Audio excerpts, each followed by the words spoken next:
On December 24, 1988, an Arizona police station received a call from the area in Pinal County, not far from the so-called Superstition Mountains. Witnesses had found the body of a young woman with signs of violence. She was in casual clothes and without a purse or any identifying documents, therefore, the victim could not be immediately identified. There was a deep wound on her leg, and blood was on her body. Her neck had been cut and was completely covered with stab wounds. All of her clothes were soaked in blood. An autopsy of the woman's body revealed that the injuries sustained were much more serious than they initially appeared to the witness. The victim had several deep, penetrating wounds in her neck that pierced the spine and practically separated her head from her body. 4 additional stab wounds had broken 2 ribs and pierced her heart. The most terrible marks were barely noticeable bruises on her left temple and eyebrow. The forensic expert was not certain, but suspected that these were marks from the sole of a shoe. On the ground where the body was found, forensic experts discovered similar marks, suggesting that she had been deliberately pressed to the ground with a foot to limit her mobility and inflict these fatal wounds. In addition to these obvious injuries, the unidentified victim had traces of prolonged beating on her face and body, scratches on her knees, and a defensive wound on one of her hands. It was clear that the crime had been committed with intent. Detectives believed that the killer should be sought among her acquaintances, but she had not yet been identified. However, that same day, the situation changed when the county police department received a call from Kathy Monkman, who reported that her older sister had gone missing the day before. The missing woman's name was Cynthia Monkman. Kathy explained that her sister had not shown up for a Christmas party, which was planned for the night before Christmas Eve. This was strange because Cynthia had been actively involved in organizing the event. She hadn't even warned anyone that she would not be able to come.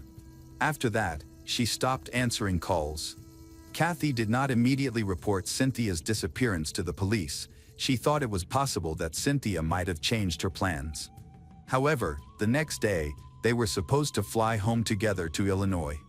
Kathy left a note with the flight information and a ticket for the 7:30 a.m. departure. She still hoped that Cynthia would show up, but when Kathy got on the plane and did not see her sister in the seat next to her, she realized that something terrible had happened. Kathy provided a description of the missing person that matched the found unidentified body, including the timeline of Cynthia's disappearance, which was just a day before her body was discovered in the desert. Detectives learned that shortly before her death, Cynthia had spontaneously married a man she had met a couple of months earlier. After comparing all the known facts, law enforcement officers came to the conclusion that they had found 30-year-old Cynthia Monkman, who was later identified by her sister and confirmed by dental records. Cynthia was born on September 16, 1958, in Pensacola, Florida. Her younger sister was born a year later, and from the very beginning, they were inseparable. Their father, Jack, was a psychologist, while their mother, Dorothy, became a housewife when the girls were born. Another child, a boy, was born 2 years later. The family moved to Champaign, Illinois, where their father was invited to work. The life of this close-knit family turned tragic when Dorothy discovered she had breast cancer. 2 years later, despite all efforts, Dorothy died, leaving Jack as a single father with 3 children aged 6, 4, and 2. It was not easy, but with the help of relatives, Jack managed to raise the younger generation successfully. After finishing school, the sisters remained inseparable. They attended college together, had a lot of fun and attended parties like other young people. They often made impromptu trips to meet old friends across the states.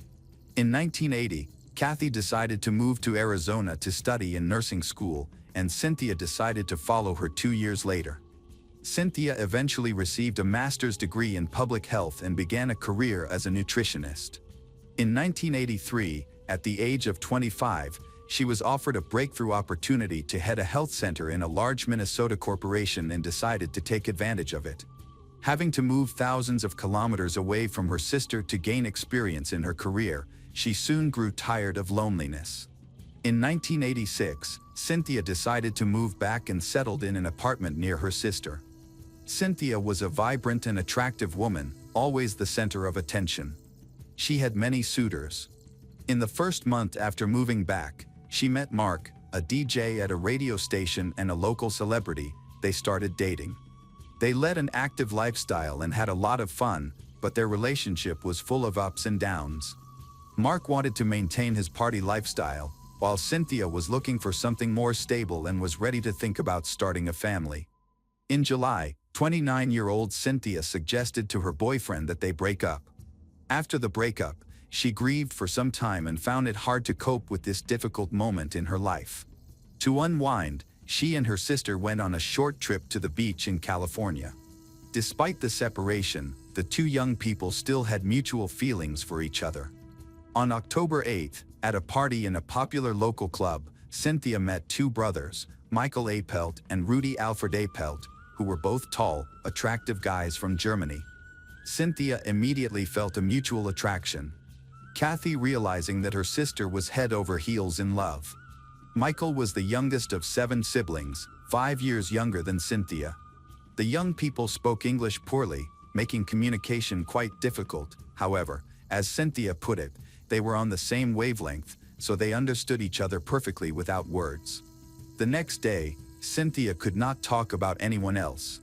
When she went to have breakfast with her sister, she even mentioned that Michael had said several times he was ready to marry her.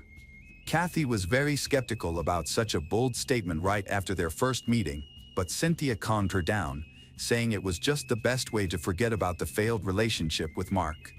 Her friend Annette, who had gone to the club with them, met Rudy, and the whole group started going on double dates. Gradually, the couples began more serious relationships. Only a week passed before Rudy moved in alongside Michael, who also moved in with Cynthia. Everything happened so quickly that Kathy was amazed at the changes in her sister's life. She considered these hasty decisions would not lead to anything good. The relationship continued until December 17th when Cynthia and her boyfriend attended a friend's wedding. There, Kathy noticed a wedding ring on Cynthia's finger. It turned out she had already married Michael. Later, Cynthia confessed to her sister that it happened on October 28th, just 3 weeks after they met. Kathy was shocked by such a rapid change in Cynthia's behavior. For the first time, she was keeping a secret from her sister. Now, they found Cynthia's lifeless body.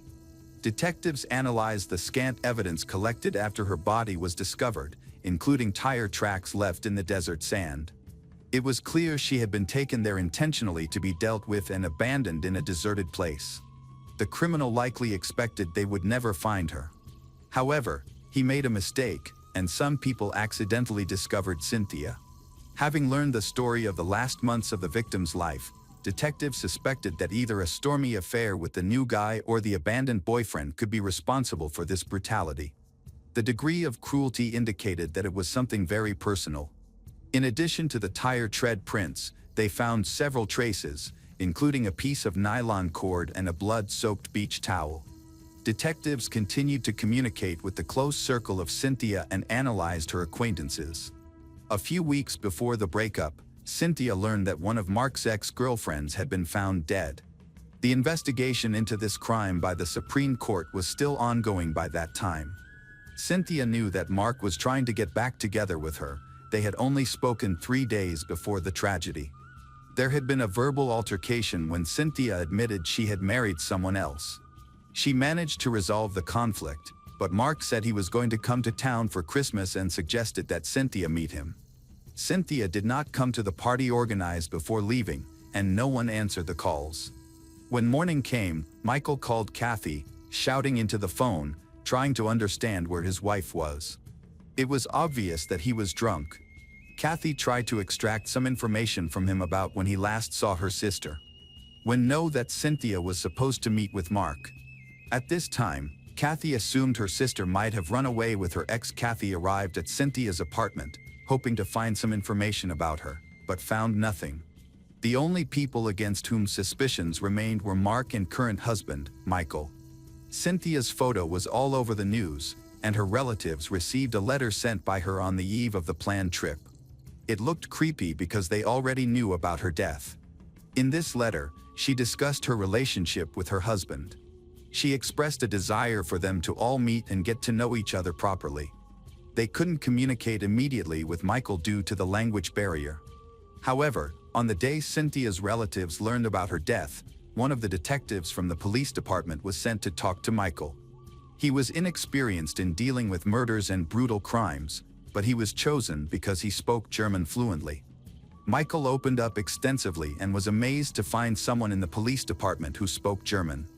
The detective was most interested in the chronology of events, particularly Cynthia's and Michael's movements on that fateful day, December 23rd. As it turned out, Michael became tense from the very beginning but managed to recount the events. According to him, Cynthia's car needed maintenance, so they took her car to the dealer for repairs. After that, they rented a car to return to the apartment. On the day of the incident, Cynthia was busy preparing for the trip and mentioned planning to meet friends around 10 p.m. Michael claimed that around 7 p.m., while he was taking a shower, he heard his wife talking on the phone. He noted it was a very aggressive emotional discussion, but he had no idea who was on the other end of the line since he couldn't make out most of the words, or even the names. After Cynthia hung up, she yelled that something needed to be taken care of and left without providing any explanation. While her husband was still in the shower, Cynthia took her luggage, purse, and went to meet her friends. Michael willingly cooperated with the authorities, allowing detectives to search his apartment and car. In addition, he provided a receipt from a restaurant dated the same day, on December 23, 1988. When the police listened to the answering machine recordings, one in particular attracted their attention. At 10 a.m., Mark called, said he had seen a girl resembling Cynthia in the news reports and had heard that she was missing. Worried about her, he asked to call back to confirm if everything was okay. Considering that he was in another state, it seemed strange that Mark had managed to see the news reports so quickly. According to the detective's calculations, during this period, they barely appeared on screens, making it doubtful as if Mark was trying to clear himself out of spite. Ironically, due to his limited knowledge of English, Michael did not yet realize that his wife had died. When Michael, Rudy, and Annette were taken to the police station, they reported what had happened. Michael was very emotional, crying and even screaming as he tried to understand why this had happened. However, after that, all three were taken to different rooms for independent interrogations. Shoe prints were checked, hair and blood samples were collected from all three. At the same time, their alibis were confirmed.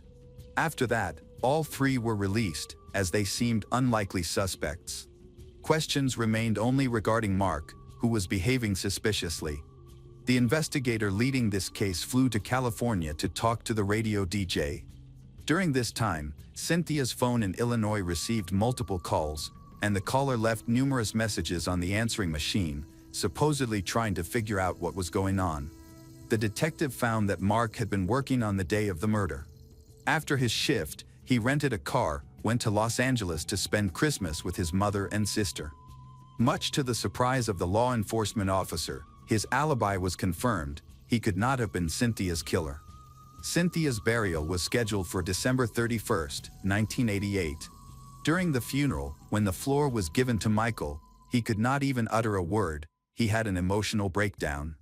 He just stood there crying until his brother, Rudy, pulled him off the podium. However, when everyone was driving around after the funeral ceremony, Kathy drove past the car in which the brothers were sitting and saw them laughing with Annette. This seemed strange. Now it looked as if Michael had been pretending to grieve the whole time. Kathy informed the detectives about her doubts regarding Michael, after which the law enforcement officers decided to interview all the suspects in the case again, as something didn't add up.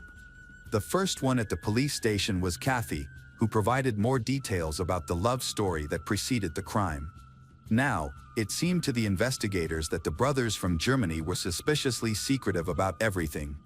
They avoided sharing details about their work, tried not to specify unnecessary information about themselves and their past.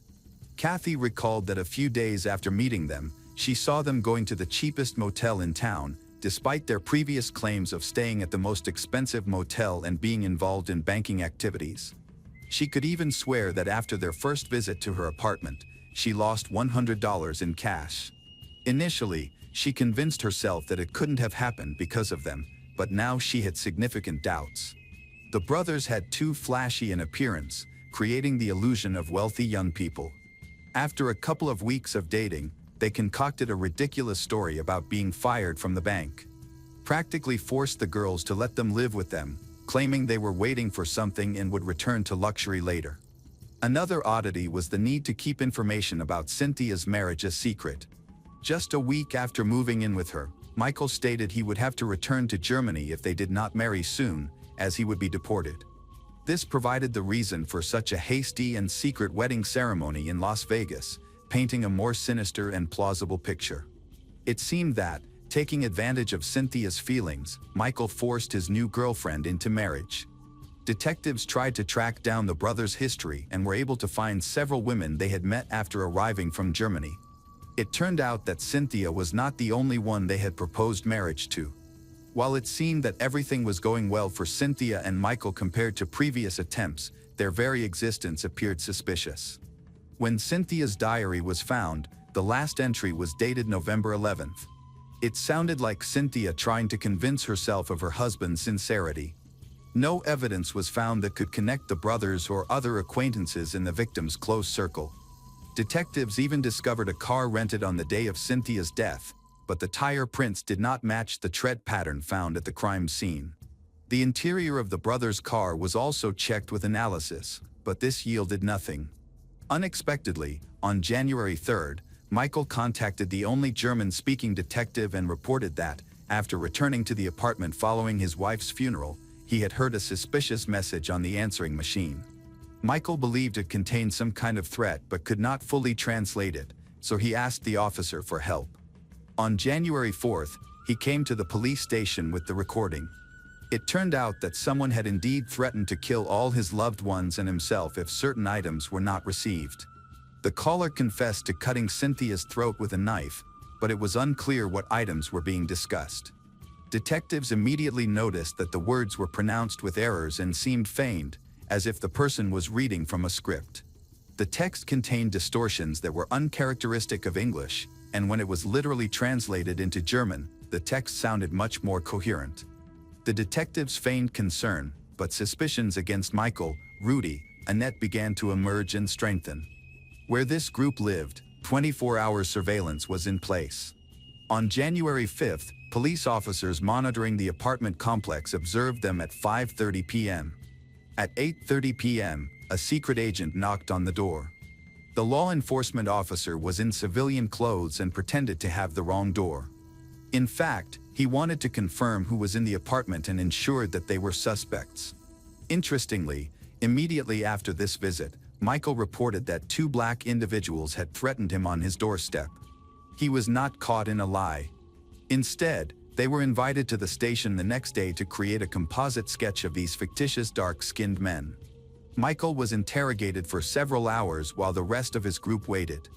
The detectives deliberately prolonged the process and closely observed them to see the first signs that the criminals' will was beginning to break. Annette was the first to give in. Although she did not confess for quite some time, one of the detectives began showing her photos of the mutilated victims.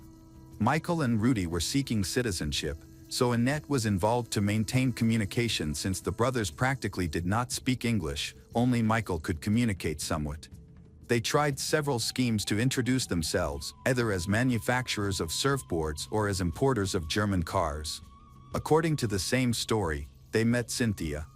For several months, they lived in a cheap motel, deceiving many women who succumbed to their looks and charm as man escort. This allowed them to receive money from these women for a living, but they were waiting for something more. Annette did not admit to the murder or even that it was planned. However, it was clear that her relationship with Cynthia had been based solely on a desire for profit. After they began living together and got married, Cynthia worked 2 jobs while Michael spent money recklessly, claiming he was waiting for the unblocking of accounts in Germany. From October to December, he managed to spend more than $4,000 from his girlfriend's wallet. After obtaining this confession, the detectives pressured Annette, threatening that she would be charged with murder if she did not tell the truth.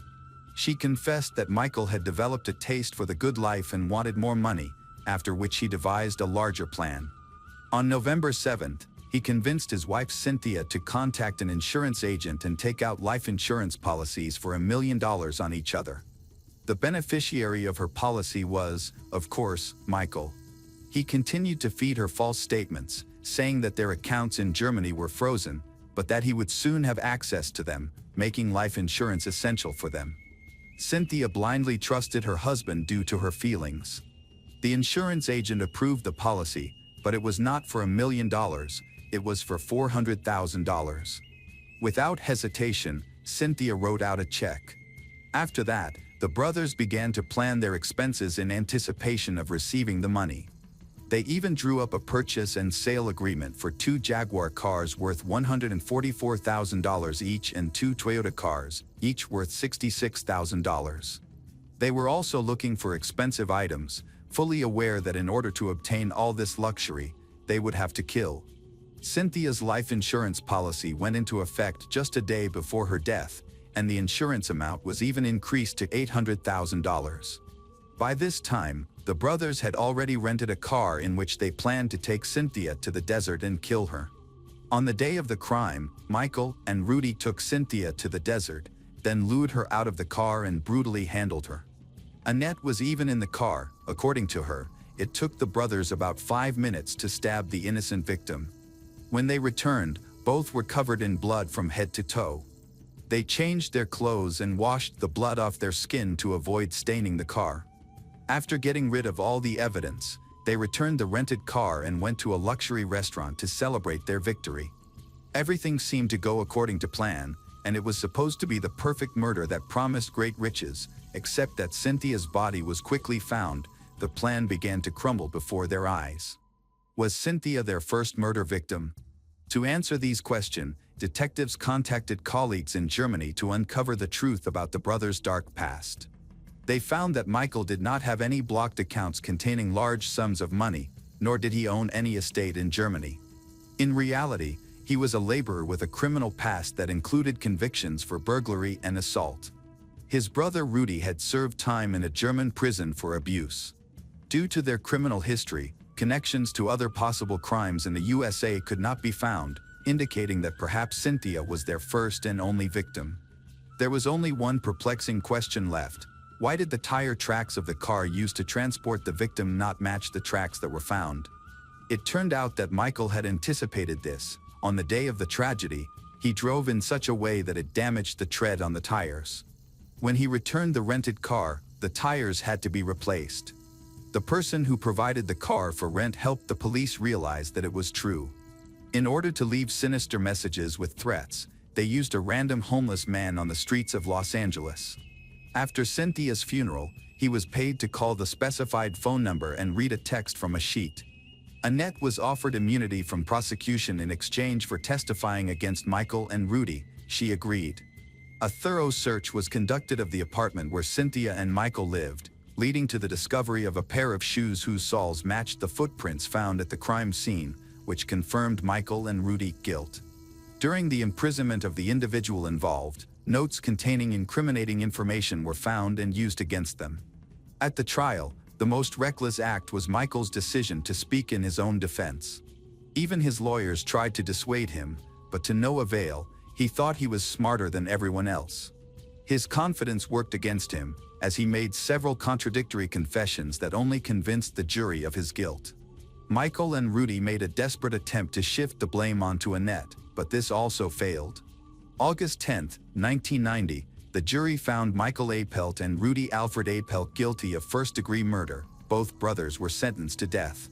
However, in 2009, Rudy's sentence was overturned because an IQ test showed that he was mentally disabled. His sentence was commuted to life imprisonment with the possibility of parole. After 25 years, Rudy applied for parole in 2017. At the commission meeting, a letter was read from Kathy, who recalled that it was Rudy who inflicted most of the knife wounds on Cynthia and slit her throat. Kathy was convinced that such a man was dangerous and should not be released. As a result, his petition was denied. On April 26, 2022, 52-year-old Rudy died behind bars.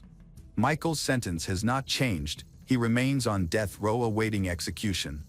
His defense is deliberately delaying the execution appeal, prolonging his life. Cynthia's death was so devastating that it prevented Kathy from trusting men and people in general. She did not marry until she was 50 years old.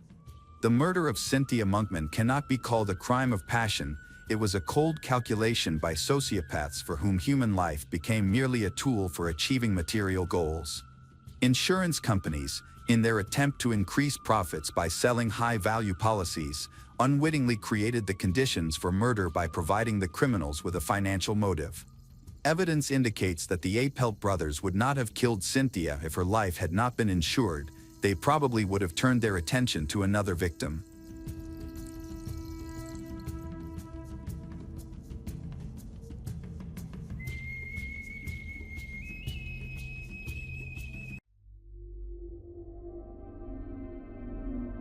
Kimberly was once considered an icon of beauty and resilience.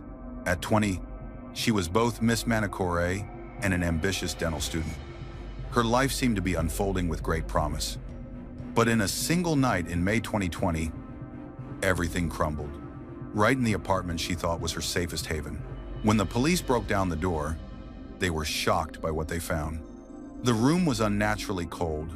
A trail of blood stretched across the floor, and under the white sheets lay Kimberly's body, carefully covered as if the killer had tried to delay the discovery of the truth. The man who had last been with her had vanished into the night, leaving behind countless chilling questions. What happened behind closed doors at 11 o'clock p.m.? Why could a man who had once appeared so polite and kind become so cruelly ruthless? The manhunt, which spanned the Amazon rainforest and extended to the Venezuelan border, gradually revealed his true nature. This is a story of jealousy turning into obsession, of ignored warning signs, and of a tragedy that shook Brazil.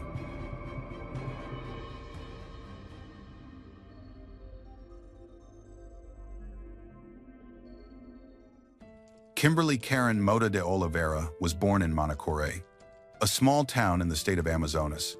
She grew up with two younger brothers and was the only daughter in the family. She was especially close to her mother, Nella, a former beauty pageant contestant. There's a deep bond between mother and daughter. They understand each other without needing many words and share a passion for beauty pageants. Her first interest from a very young age, her mother has always been the one who supports her unconditionally. From her first times walking the catwalk and doing photo shoots to participating in beauty pageants, Kimberly has developed confidence and gradually affirmed herself. By 2019, her efforts were rewarded when she earned the title of Miss Manicore and became a finalist in the Miss Amazonas regional competition. For someone from a small town, this was an incredible achievement. At only 20 years old, Kimberly showed impressive discipline.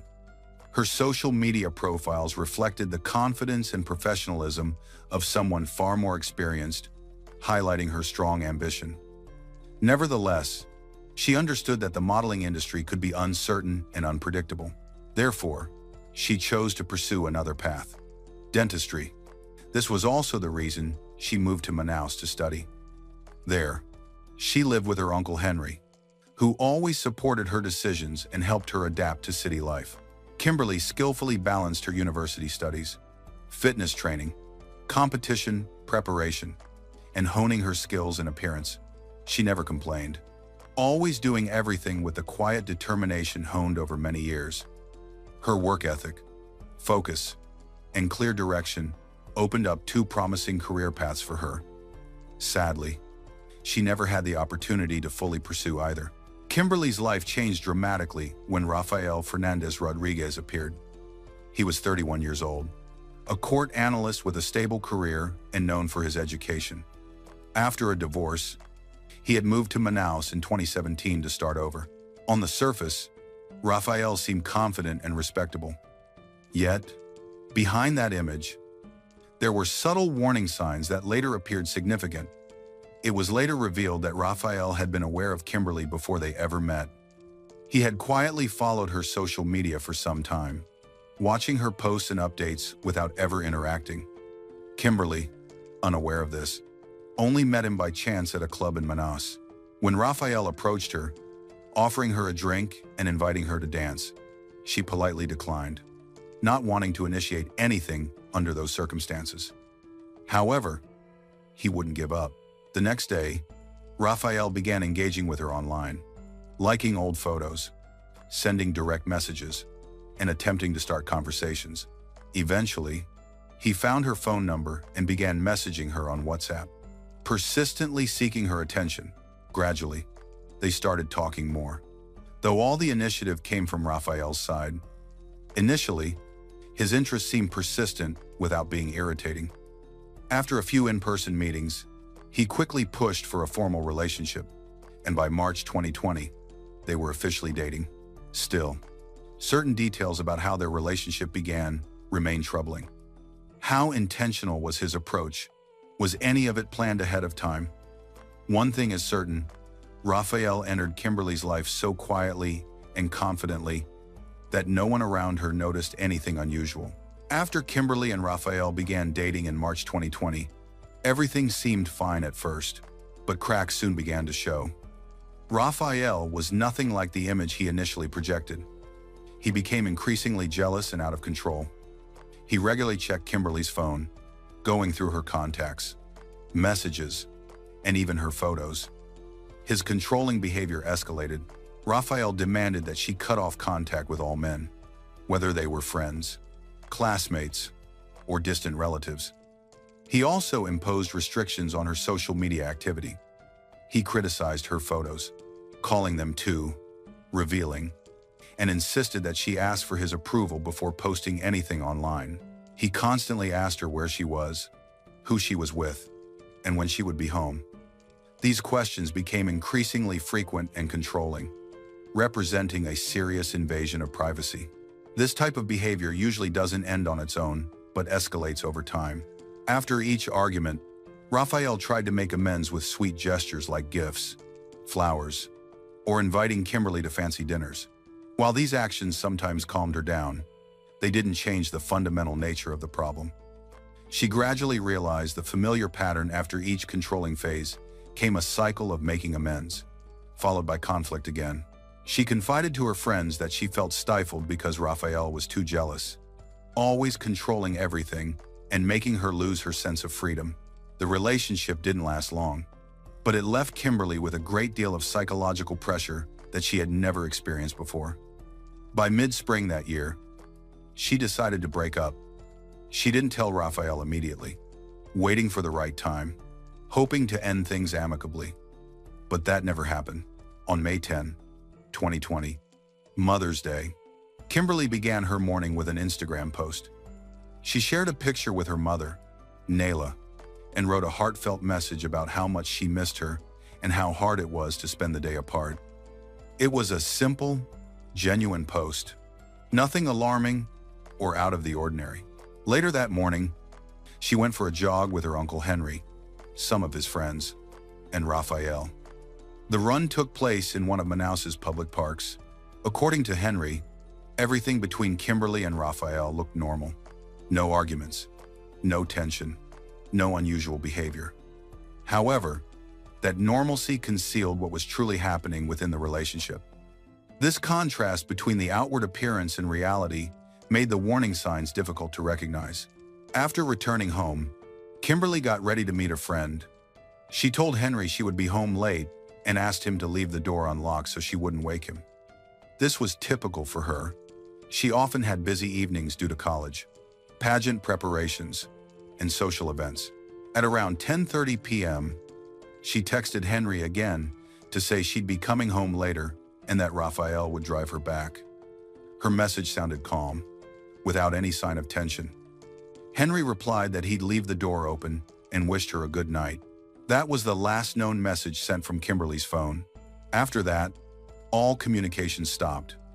Neither Kimberly nor Raphael contacted anyone again.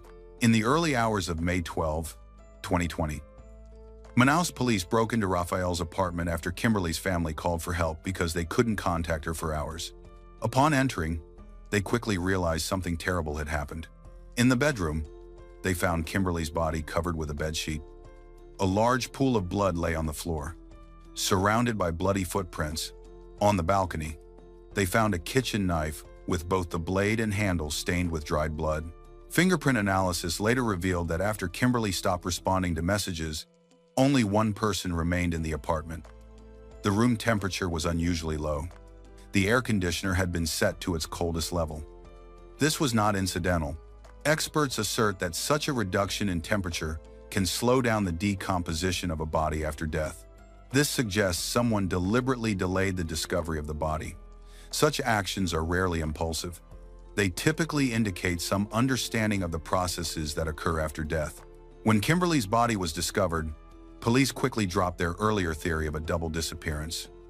It was now evident she had never left the apartment, prompting investigators to shift their focus to a criminal case. The incident was officially reclassified as a homicide, and Raphael became the main suspect. His disappearance, signs that he had fled, and his failure to contact family or authorities reinforced the suspicion that he had deliberately left the scene.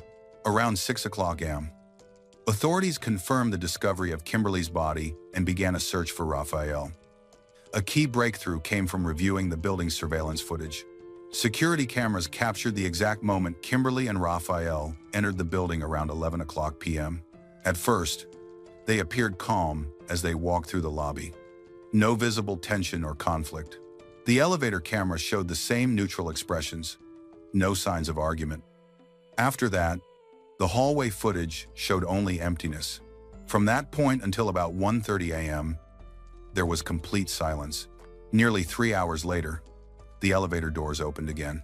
This time, only Raphael emerged. He moved at a steady, deliberate pace. There was no sign of panic. He carefully closed the front doors, even checking the lock before walking out of view. The timeline immediately drew investigators' attention. The cameras never recorded Kimberly leaving the building.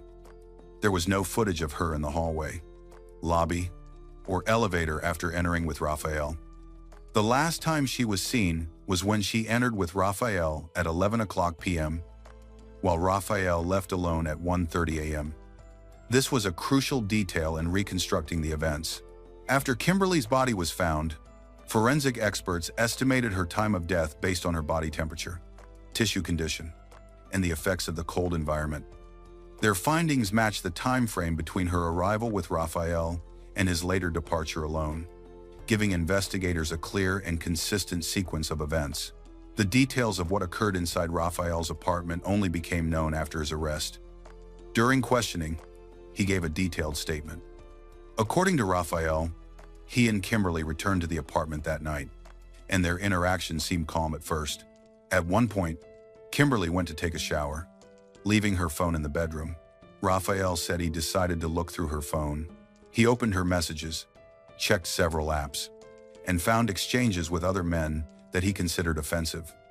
That, he claimed, was what triggered what came next. After reading the messages, he went to the kitchen, selected the largest knife, and concealed it under his clothes. He did not specify how much time passed, but his actions suggested calculation rather than sudden rage. When Kimberly came out of the shower and lay on the bed, he confronted her about the messages. According to his statement, she denied being involved with anyone else, and an argument followed.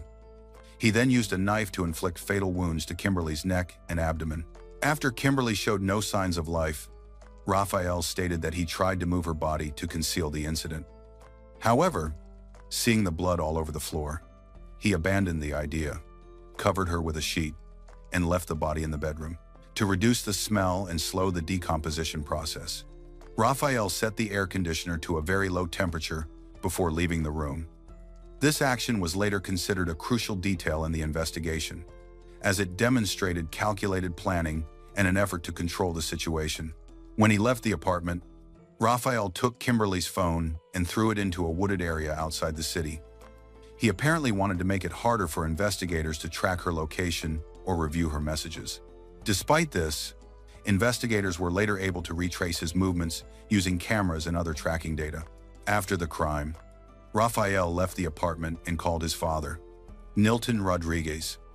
During the call, he confessed to what he had done. His father urged him to surrender to the authorities right away. Those were Nilton's last words to his son, as he passed away shortly after the call. While Raphael's family was dealing with that loss, he fled toward the border. Driving on the BR 174 highway, he was later captured on cameras speeding. Eventually, Footage showed his car overturned near the Kakara area. Raphael managed to climb out of the wreck and continued his escape on foot. Later, he took a taxi to a bank, withdrew some money to fund his flight, and kept traveling until he reached Boa Vista, near the Venezuelan border. There, he withdrew more cash. His plan seemed clear: cross the border and vanish. However, in May 2020, strict health checkpoints were established. At one checkpoint, when asked to register his information, Raphael was denied entry and unable to cross the border. He then went deep into the forest near the checkpoint, building a makeshift shelter with branches and salvaged materials. Surprisingly, he hired a group of locals to guard him. Investigators believe this indicates Raphael wasn't planning a short-term escape, but was preparing for a long-term hiding place, with cash and shelter already in place. After Kimberly's body was found, local residents told police they had seen someone hiding in the forest near the border. Acting on this tip, a special police unit searched the area. When officers approached the shelter, they encountered 6 armed men blocking their path with machetes. The men said they were protecting someone inside. A tense standoff ensued until police announced they were pursuing a suspect in a serious crime. Only then did the group retreat, claiming they didn't know the identity of the person they were protecting and were simply hired. Inside the shelter, officers found Raphael. He didn't resist and was taken into custody without incident. He was escorted out of the forest and taken to a local police station before being transferred to Manaus. At the station, Raphael gave his first official statement. He confessed to the crime, describing it as an impulsive act of rage triggered by something he saw on Kimberly's phone. He insisted that he hadn't planned anything and acted purely out of emotion. However, investigators had evidence that told a different story. His choice of weapon, his attempts to slow down decomposition, and his destruction of Kimberly's phone all suggested deliberate actions. This created a major inconsistency. Raphael's claim of an emotional outburst didn't match his methodical behavior afterward. This contradiction cast serious doubt on his version of events. After the confession was recorded, the case was transferred to the prosecutor's office and preparations for trial began. The legal proceedings were delayed multiple times. Additionally, Raphael's attorneys requested a psychiatric evaluation, arguing that he wasn't mentally fit to stand trial. After several months, experts concluded that he was competent. 9 witnesses took the stand during the hearings. One of them was a former partner of Raphael, who confirmed his long-standing jealousy and controlling nature, even before meeting Kimberly. Investigators presented a detailed reconstruction of the crime, including the timeline, surveillance footage, forensic findings from the apartment, and Raphael's own confession. In late October 2021, the court sentenced Rafael Rodriguez to 14 years in prison. The verdict was devastating for Kimberly's family. The day became even more painful just hours later, when Kimberly's mother, Nayla, passed away after a long battle with cancer. Her death, coinciding with the sentencing, deepened the family's grief. Public reaction was almost unanimous. Many felt the sentence was too light and unfair. Social media filled with criticism of the justice system as people expressed anger over the perceived leniency of the law. This backlash highlighted the gap between the severity of the crime and the punishment given. Kimberly's funeral took place in her hometown of Manacori. Over 200 people attended: relatives, classmates, close friends, and townspeople who remembered her from local pageants. Her uncle Henry accompanied the casket to the burial site, his grief reflecting the collective sorrow felt by everyone there. Meanwhile, Raphael's mother publicly defended her son, claiming he had acted out of love and shouldn't be judged harshly. Her comments sparked outrage, as Kimberly's family saw them as an attempt to excuse his actions. In 2023, Raphael's sentence was reduced by 8 months due to a clerical error in the court's calculations. This development reignited public anger. This time, the discontent wasn't just emotional, it was directed at a deeper issue: the excessive leniency of the justice system towards similar cases. For Kimberly's family, the case represented an unbearable double loss. They lost Kimberly, and just days later, her mother, who died without seeing complete justice. That tragic sequence of events remains one of the most heartbreaking aspects of the case.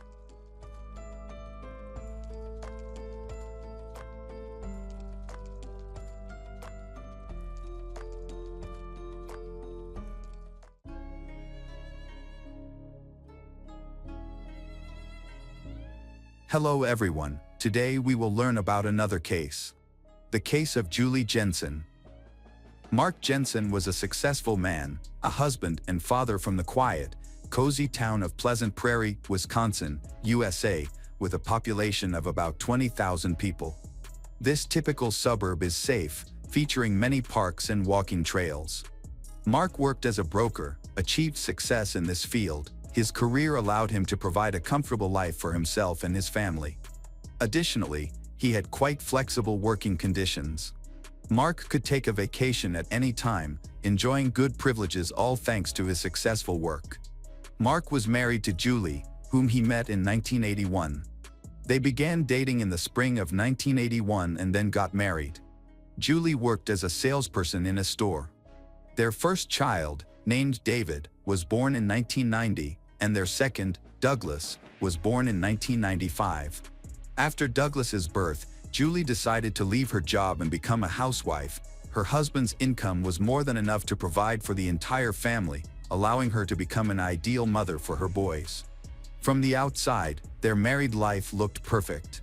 However, since 1991, they struggled with a serious problem that haunted Julie for the next 7 years. It began with an incident that felt like a bad joke.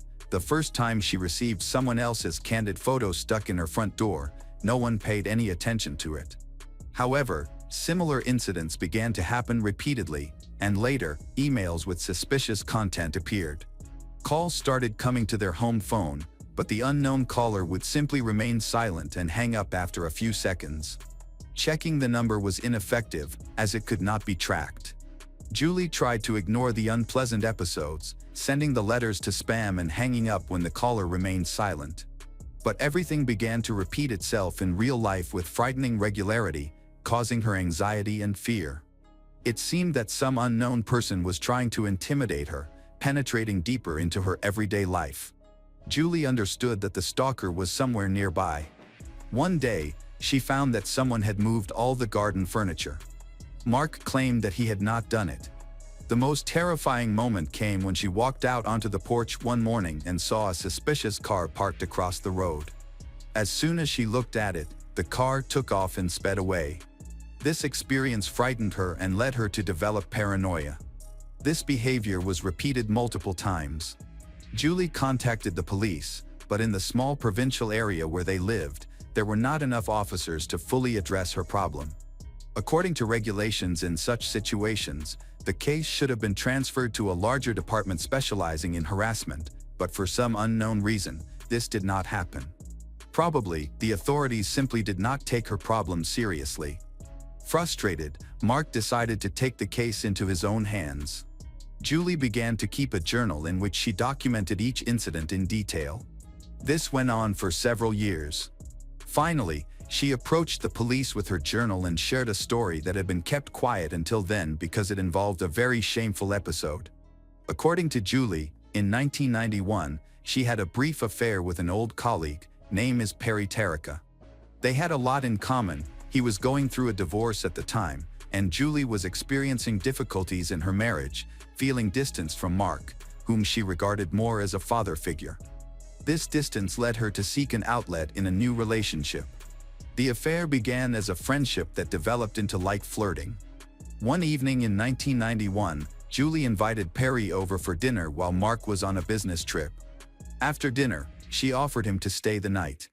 However, instead of the relief she expected, she felt an overwhelming sense of guilt, so much so that it suffocated her. Around this time, the harassment began. Julie also started visiting a psychologist, as she felt she was developing depression. She remembered that her mother had suffered from this illness and ultimately sank into alcoholism, so she wanted to avoid repeating that fate. The doctor diagnosed her with postpartum depression and prescribed antidepressants. After her visit to the doctor, she attempted to lift the burden of guilt by confessing her infidelity to Mark. Unfortunately, This did not help and only worsened the situation, leading Julie to file for divorce. Despite this, both spouses still hoped to maintain their relationship for the sake of their children. They even consulted a counselor, and Julie eventually withdrew her divorce application. Another problem remained: the stalking continued. Julie was convinced that this was the same Perry seeking revenge for their breakup. The detectives listened attentively to Julie's story. They accepted her application and promised to start an investigation. Contrary to Mark and Julie's expectations, however, the case never progressed. They decided to take matters into their own hands and hired a private detective, who quickly provided some interesting information. First of all, the detective discovered that Perry had moved to North Carolina during this period, almost 10 hours away from Wisconsin. Given how often the stalker appeared in Wisconsin, it seemed impossible for Perry to influence Julie while leading a normal life and working constantly. When he learned of the stalking, he even wrote her a letter expressing concern for her safety. Unfortunately, Julie didn't believe it. She still was convinced that the stalker was Perry. When she received the letter, she did not reply but instead took it to the police. Despite the detective's skepticism about Perry being the stalker, Julie and Mark continued to suspect him, especially after Perry learned about the stalking. The number of adult photos increased, and Mark became a victim of harassment multiple times. He also began to receive adult photos, which appeared everywhere he went, at his office, in his car, and even in a park. This had a very irritating effect on him, particularly because of the content of the images. Various photos depicted a man and a woman having intimate, but their faces were obscured. Mark endured this for a long time but eventually began to suspect the images might be of his wife. When he confronted Julie about this, they had a serious discussion. Despite her depressed state and overwhelming guilt, Julie insisted that the images were not hers. However, she began to believe that these photos might have been taken by Perry during a night they spent together. As a result, they turned to a private detective once again, determined to catch and punish the obsessive stalker. At that point, Mark figured out that this images most frequently appeared on Friday afternoons. He suggested setting up an ambush where the private detective could hide and watch for the stalker.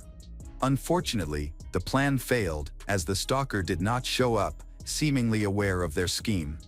The detective then decided to check Mark and Julie's phones. A tracking device was installed with the expectation that the couple would receive a silent call, allowing them to trace its origin. Amazingly, the calls stopped as soon as they set this up, leaving them perplexed. Concerned, they checked their home for wiretaps, but the detective found nothing. Julie financed this operation for several months and spent a great deal of money, but none of the tricks to catch the attacker were successful. The stalker disappeared, and they eventually relinquished the services of the private detective. Amid this turmoil, Julie's depressive state only worsened. She felt that because of her affair, her marriage could fall apart again. This cycle of anxiety and depression continued until December 1998. Julie was still struggling with her mental health when her prescription medication ran out, and she stopped taking the prescribed drugs. Around this time, she noticed a decline in her physical health. She felt weak, could barely walk and talk. She had difficulty thinking. The doctor prescribed her old antidepressants again and discussed her life problems. Even then, she still cried sporadically and felt guilty about her infidelity. Her depressive state lingered. But at least there was some relief in that the harassment had stopped. Everything they had done seemed to work. When the home phone was wiretapped, the calls ceased, and since the fall of 1998, she had not received any adult photographs. However, during this same period, Julie noticed some unpleasant changes. Beginning in August of that year, Mark started to treat her much colder. They had always spent a lot of time together, walking with their children, but now he increasingly made unpleasant comments towards her.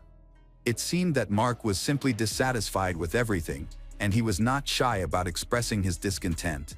Even in front of strangers, he exhibited behavior that overwhelmed his spouse. It was a bit strange. After 7 years of incessant persecution, Julie could finally engage fully in restoring the relationship. However, she felt more unhappy than ever.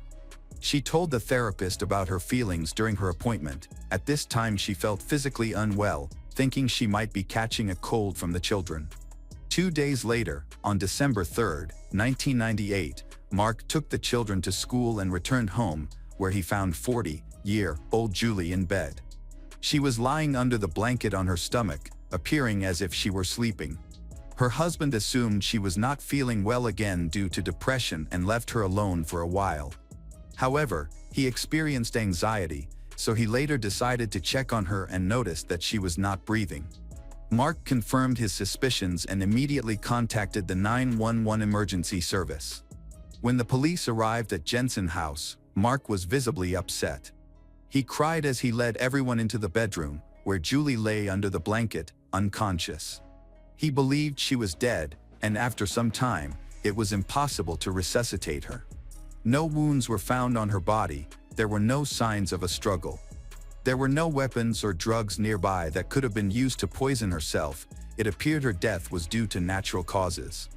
Mark told the police that his wife had been unwell for several days prior. During this period, she had taken sleeping pills to fall asleep, rarely getting out of bed or even speaking. One arm was unnaturally bent beneath her body, suggesting that she could not have fallen asleep in such a position, leading to questions about why her husband left her in that state. In addition, Mark mentioned that she had recently resumed taking antidepressants prescribed by her doctor. He noted that several bottles were on the table, but they remained full. According to Mark, several of these drugs were new to Julie. He believed her illness and death were a result of a conflict between medications. He claimed that, in recent months, Julie had been struggling with a particularly severe stage of depression and, ultimately, could not cope, leading to suicide. However, there was no suicide note or anything similar in the bedroom, which seemed strange. Julie would not have ignored her sons and loved ones without leaving a farewell message. Mark willingly cooperated with the police, granting permission to search the house and the surrounding area. It was clear that Mark was very upset and simply wanted to understand what had happened. Soon, Mark's father arrived at the house, and the two men spoke alone. When they went outside, they were met by a crowd of locals who had gathered due to the commotion. Mark boldly declared that Julie died due to the incompatibility of the medications she had been actively taking lately. It seemed he was trying to calm the crowd, but the statement was too bold, as the investigation had just begun and any assumption needed to be proven or disproved, especially since no autopsy had been performed yet. Such confidence could arouse suspicion from the police. Immediately following these events, the relationship between Mark and Julie's family deteriorated. The reason was that Julie wanted to be buried with her relatives, but her husband insisted that her body, once examined, be cremated. Then they approached Mark with a request to arrange a memorial evening so that everyone who wished could say goodbye to Julie and share a portion of her ashes, but he simply refused to engage. There was much speculation about what happened to the ashes. Mark avoided the topic but later admitted that his son David scattered the ashes over the lake. This caused discontent among Julie's relatives and appeared questionable. When the toxicology report arrived, everything became even more confusing. In fact, Julie had not overdosed on any dangerous drugs. During the autopsy, the medical examiner found only one strange thing: Julie's facial bones looked somewhat deformed, as if they were not broken but on the verge of cracking. The medical examiner had never encountered anything like this before and could not confirm what it could be, but it all seemed suspicious. More valuable information emerged from their computer. It was discovered that Mark was the primary user. There were emails he had sent to one of his colleagues named Kelly Lobante. The letters turned out to be very personal, at times even intimate. Kelly was an assistant to management in the company, but in another city. It turned out that Mark had visited that city a couple of times for work from the middle of the summer, where he met Kelly. Kelly had just gotten married before meeting Mark, but that did not stop her from starting to date another man behind her spouse's back. Interestingly, the incident began in August, coinciding with the time Julie stopped receiving the adult photos, which was also when Mark seemed to be cold towards Julie. All this did not seem like a simple coincidence. In the browser history, there were more disturbing searches. Mark regularly made various requests concerning drugs and dangerous poisons, showing particular interest in antifreeze. The danger of antifreeze is that it is widely available, and even a relatively small dose can be fatal. Another problem is that it does not produce specific symptoms. It makes the person feel unwell, while they are actually being poisoned and gradually dying. Upon discovering the suspicious interest in Mark, a decision was made to test Julie's preserved blood sample for antifreeze. The detectives conducted a specialized analysis and were able to find small traces of the substance, but only traces. They considered this a very important finding. If Julie had wanted to voluntarily leave this life, she would have obviously consumed a larger quantity of antifreeze so that the result would indicate a 100% lethal dose, which would have killed her immediately. The fact that there were only small traces of antifreeze indicated that she may have been methodically poisoned over a long period. Additionally, the substance was not found in the bedroom or anywhere else in the house, suggesting that the victim could not have ingested it by accident. A computer scan revealed that on the morning of her death, Mark had made alarming searches regarding antifreeze. After he read the information, he immediately cleared the search history, apparently trying to cover his tracks. However, he likely was not aware that this could be recovered. All suspicions fell on Mark, especially since his wife was bedridden due to severe depression and their children were too young to use the computer on their own. There was only one person left who could have made those troubling requests. When communicating with the police, Mark stated that on December 3rd, the day Julie died, he had a strong desire to call an ambulance due to his wife's condition, but Julie insisted that he not do so. He interpreted this as a direct order, believing her desire to part with life was voluntary. Mark underestimated the situation, choosing to listen to his wife. Results from several examinations established that the cause of death for Julie was not straightforward. Upon detailed investigation, it was revealed that her nose had become so deformed it was almost broken, likely indicating that Mark had used a pillow to suffocate her by pressing it against her face until she could no longer breathe. Unfortunately, there was no material evidence directly linking him to the murder. Everything remained as mere speculation supported by circumstantial evidence. Suddenly, a friend of Julie brought a letter to the police station that Julie had written and given to her a few days before her death. In this letter, Julie stated that if anything happened to her, her husband should be blamed. It served as a detailed account of their troubled marriage. She expressed regret for a short affair with a man named Perry and proudly stated that she did not become an alcoholic like her mother, despite Mark's attempts to influence her. Julie detailed the medication she was taking and emphasized that she would never take her own life, especially for her children, whom she loved more than anything in the world. Her friend mentioned that Julie had previously voiced her suspicion that her husband wanted to kill her, and she had suggested going to a women's shelter. Although Julie considered this option seriously to protect herself and her children, she ultimately decided against it, fearing that Mark would find her, try to take the boys away. During this period, Julie communicated multiple times, even with acquaintances. She willingly shared her story, seemingly spreading information deliberately so that, if something happened to her, the police would have clear indications of the culprit, her husband. When speaking with Mark, the detectives did not reveal that they had information regarding his affair. So he lied, claiming that Kelly was merely a colleague. However, under pressure, he quickly admitted that he had met with her several times. Curiously, just a few days after Julie's death, Kelly left her husband and moved in with Mark. He fully financed her, supported her. Against this backdrop, Mark's lie seemed strange. The detectives continued to question the main suspect, but he denied almost everything. Finally, after hours of interrogation, Mark confessed, not to murder but to something else. According to him, although he was not the initial pursuer of Julie, and this suspicious man quickly backed off. Mark had kept numerous adult photos he had collected during that period. When he disapproved of his wife's actions, he staged a persecution to make her feel guilty and ashamed. He claimed he never intended to bring her to a tragic end. After 4 hours of interrogation, the police had no grounds for arrest, so they simply let Mark go. Several months passed. The newly minted couple, Kelly and Mark, continued living together. Mark launched a successful construction business. In March 2002, he proposed to Kelly, who accepted. They even placed an engagement announcement in the newspaper. More than a year had passed since Julie's death, and the investigation remained ongoing.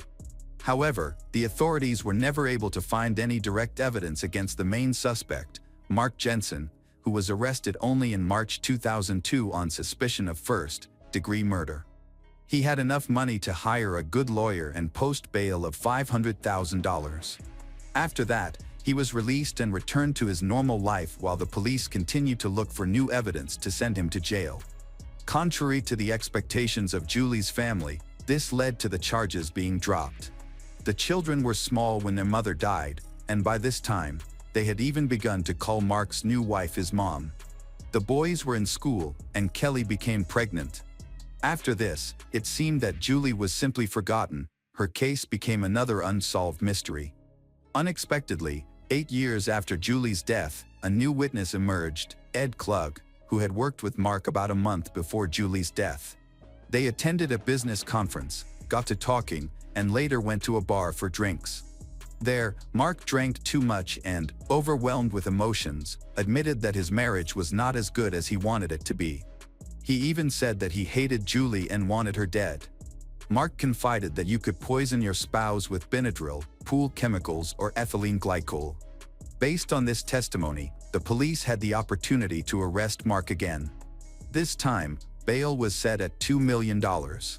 Although Mark's accounts contained more than $1 million, he did not have enough money to post bail and remained behind bars until January 2008 when the trial began. According to toxicological examinations, it was determined that Julie had undergone 3 stages of antifreeze poisoning. Mark had searched for information online many times, including on the very day his wife died. According to the prosecutor's office, he was never able to forgive Julie for her betrayal despite her repentance. He tormented her for a long time and enjoyed her suffering. He decided to finally get rid of her when his affair with Kelly began. Mark's defense attorney insisted that Julie drank the antifreeze herself to voluntarily end her life, claiming that the note she wrote before her death was designed to frame him, whom she had hated for many years. The hearings lasted 7 weeks, after which the jury needed days to decide on the outcome of the trial. Mark Jensen was found guilty of first-degree murder. He burst into tears when sentenced to life in prison without the possibility of parole. His lawyer immediately began fighting for his freedom by filing appeals, which worked. A federal judge overturned the conviction and ordered his release from prison. Agreeing with the lawyer's argument that the prosecutor's use of his late wife's words violated his constitutional, as his wife could not testify due to her death. The last trial began in January 2023. The defense successfully ensured that the note given to the police by the victim's friend was not used as evidence of guilt, which was a significant blow to the prosecution, as much of their case was built around it. Mark clearly tried to justify himself in every way possible and even became a victim of fraud during this process. His cellmate offered to testify for $1,000. Mark confided in one of his cellmates about his troubled marriage. He admitted to initially giving his wife antifreeze and described how he ultimately forced her to drink it for the last time on December 3, 1998. He went to bed with his wife. Julie Jensen was suffocating. He just lay there and watched her suffer. He then calmly took the children to school but was outraged that Julie never died while he was away, so he took a pillow, turned her onto her back, which caused her hand to assume an unnatural position, pressed the pillow against her face, nearly breaking her facial bones. According to his cellmate, Mark had been poisoning his wife by administering antifreeze in small doses over time. Even Kelly testified against him at the retrial. She was no longer the wife of the killer, having divorced about a year after his arrest, but she raised his 3 children. Interestingly, it became clear who had been persecuting Julie all those years: her husband. He had found out about her betrayal from the beginning and wanted to torture her, relishing in her suffering.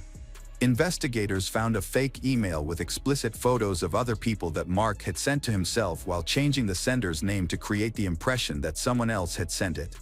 This sophisticated, long-term torture was calculated, and he even skillfully portrayed himself as a victim. On April 14, 2023, Mark was again sentenced to life imprisonment without the possibility of parole. He remains behind bars.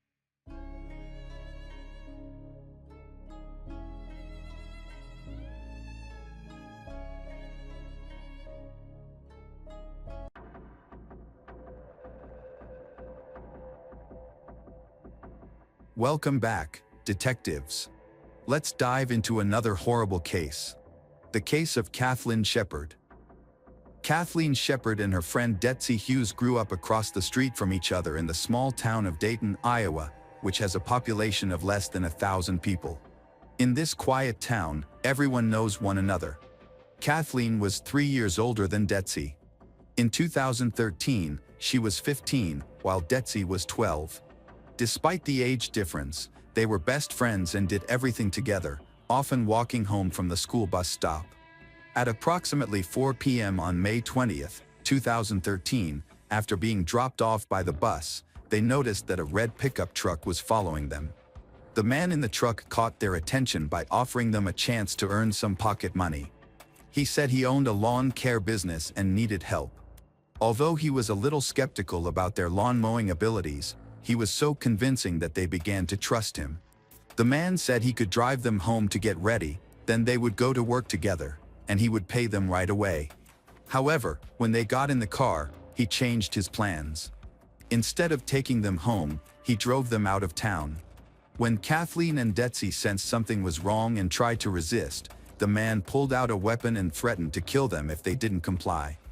He took them to an old, abandoned house and brought them to a dilapidated barn that hadn't been used for years. He tied them up, threw them face down in the dirt, and warned them that if they obeyed him, they wouldn't be harmed and he would eventually let them go, even offering to give them a ride back to town. At that moment, Detsy realized something was very wrong. First, if he's not planning to kill them, why go so far from the city? Second, the presence of a weapon suggested otherwise from the beginning. Kathleen's last words were, "They don't deserve this." After that, the kidnapper took her into the woods, giving Detsy a chance to escape. Detsy couldn't explain why Kathleen was taken or what happened to Kathleen since she didn't witness it. Although the kidnapper threatened them with a weapon, he was so careless that he left it right in front of Detsy while taking Kathleen away. Detsy was able to loosen her ropes and escape. While fleeing, she grabbed a weapon for protection in case he tried to catch her. Scared, she navigated through the forest, avoiding thorny roots, and then followed a dirt road in search of help.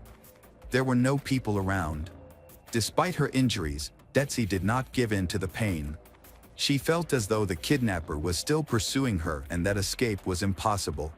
In her desperate situation, she called out for help, and people nearby brought her to the police. Detsy was terrified. During her escape, she had lost her shoes and sustained several cuts on her legs and feet, which were bloody but not life-threatening. While her physical injuries healed quickly, the emotional scars lingered. Although she received rehabilitation, she still struggles with the psychological effects from the traumatic experience. Detsy provided a detailed description of the kidnapper and his car, giving detectives a solid chance of locating him before he could harm anyone else. Later that evening, around 8 p.m., a body was discovered in the countryside, near the area where Detsy was rescued, at a country estate northeast of Dayton, Iowa. The deceased was identified as 42-year-old Michael Klender, who Detsy later recognized as her kidnapper. Interestingly, the cause of his death was not revealed for some time. The situation was confusing because Michael did not leave any suicide notes, and there were no clues about where to search for Kathleen. The police had to conduct the search for her without clear leads. Detectives investigated Michael's background for possible clues and found some information. He had his first trial in 1989 when he was just 17 years old and was from Mason City, Iowa, USA. On February 22, 1989, Michael knocked on Jill Gilsey's door, claiming that his car had broken down and asking to use her phone. Instead of just helping him, Jill offered to give him a ride home so he could deal with his car issues. He accepted her offer immediately without any hesitation. As soon as Jill opened the door, he attacked her, knocking her down, hitting her several times, and trying to strangle her with his bare hands. Despite the brutal attack and severe bruising on her neck, Jill fought back and, with the last of her strength, pushed him away. She was determined to seek justice for this horrific incident. Michael faced charges for second-degree burglary and assault with intent to cause serious injury, both of which were aggravated offenses. However, after his arrest, a judge decided to set a bail amount that was below the maximum for those charges, allowing him the potential to be released. This leniency angered Jill and others, as it seemed the judge underestimated the severity of his actions. Fortunately, Michael could not afford the bail, so he remained in custody. Michael remains in custody, awaiting his sentencing hearing. Jill and many others who know Michael believe he is not receiving the punishment he deserves, which worries them. During the preliminary hearing, a decision was made regarding whether Michael, the 17-year-old, should be tried as an adult or as a juvenile. The juvenile judge chose to recuse himself because Michael Klunder displayed alarming behavior from the start. He had a history of being problematic and aggressive, particularly toward girls. In November of that year, Michael enticed a classmate into the school restroom. He threatened her with a weapon and demanded that she take off her shirt, but the girl resisted and tried to escape from him. In response, he struck her on the head with a metal object and physically assaulted her. This resulted in serious injuries, and the girl spent about a week recovering in the hospital. By February 1989, it was reported that Michael had been released after fulfilling all court orders following the incident with the girl in the restroom. Michael returned to live with his father and stepmother in Mason City. However, he soon began to have aggressive outbursts. Shortly after, he attacked a girl named Jill and was arrested. While in custody, officials advised against allowing him to interact with older inmates due to concerns that he might either act aggressively or be bullied because of the charges against him. However, his skills as a liar and manipulator posed a risk of negatively influencing other young offenders. Facing serious charges, he could be sentenced to up to 12 years in prison and fined up to $15,000. If he had been tried as a minor, he would have faced a maximum of 7 years. This situation provided his lawyer with both a clear goal and leverage. On March 30th, Michael pleaded guilty to attempted burglary and attempted assault with intent to cause serious harm. Just 5 weeks before his 18th birthday, he learned his sentence. Michael was taken to the mental health center in Cherokee for a psychiatric evaluation. While imprisoned, he was sentenced to 5 years for attacking Jill. He spent his 18th birthday in prison and received an additional 2 years for robbery. However, these sentences were to run concurrently, meaning he would still be released after 5 years. This news troubled Jill, but there was nothing she could do about it. The court had decided that extending his sentence would be inhumane, likely hoping he could be rehabilitated despite being a potentially dangerous criminal. Despite the short sentence, Michael's lawyers sought to have it reduced. Their main argument was that he was still a minor, even though he was tried as an adult. Fortunately, in September 1989, the court refused to modify its ruling. 2 years passed, and he completed his sentence for robbery, but he still had 3 years remaining for the charges of bodily harm and assault before his official release. Michael adhered to all court orders and took part in a rehabilitation program for individuals at risk of committing abuse. He took the program seriously and attended all the lectures, but it seemed unlikely that he genuinely wanted to change his behavior. His lawyer approached the case with determination, believing that Michael was ready for release. Michael had a flawless prison record, with no incidents or fights during his incarceration, which worked in his favor. Michael's defenders succeeded in getting his case reviewed, resulting in his release in 1991, shortly after his 20th birthday. However, he was placed on probation. From the start, it became clear that his old habits were resurfacing. In 1992, 2 young girls, both just 3 years old, disappeared near Michael's home while playing in a sandbox. Their parents quickly realized the girls had been abducted and reported it to the police, prompting an immediate search, fearing the worst. An unknown caller contacted the police station, reporting that the 2 missing girls had been found at a bus stop nearly 100 kilometers from their hometown. A passerby noticed a small orange container under a canopy at the bus stop. Upon opening it, he was startled by what he discovered and promptly alerted the authorities. When officers arrived, they found the girls, who were both injured. Though several witnesses had identified Michael as a suspect, he had not yet been charged. One witness recalled seeing him observe young girls from his window, spending extended periods in his kitchen or living room watching as children played outside or as schoolgirls returned home. In light of the girls' abduction, this behavior raised alarm. The day after the girls were located, police visited Michael's home to question him. However, at that time, detectives lacked sufficient evidence. They faced a challenge in gathering information about the kidnappers from the 3-year-old victims without causing further trauma. Due to their young age and fear, the girls were unable to provide meaningful details. After an initial conversation, detectives still had no valuable information. Michael denied any involvement in the kidnapping, and without evidence, the police had no basis to detain him. Michael took advantage of the delay, got into his 1982 Honda, and left the state, heading to Florida. However, his getaway was cut short when the car broke down on the road. This forced him to seek help from a relative who lived nearby. Eventually, Michael was arrested on Christmas Eve. The arrest occurred at a bus stop in Houston, thanks to an anonymous tip received by law enforcement. It turned out that the call had come from Michael's relative, who suspected that he was up to something, even though they had no knowledge of the situation involving the kidnapped girls. The 3-year-old victims lived in the same residential complex in Cherokee, where the troubling events had taken place. Despite appearing to be a safe place under surveillance, it seems he had been watching the girls for a while before realizing they were alone. CCTV footage from the complex showed the girls playing before they suddenly looked away and moved in another direction.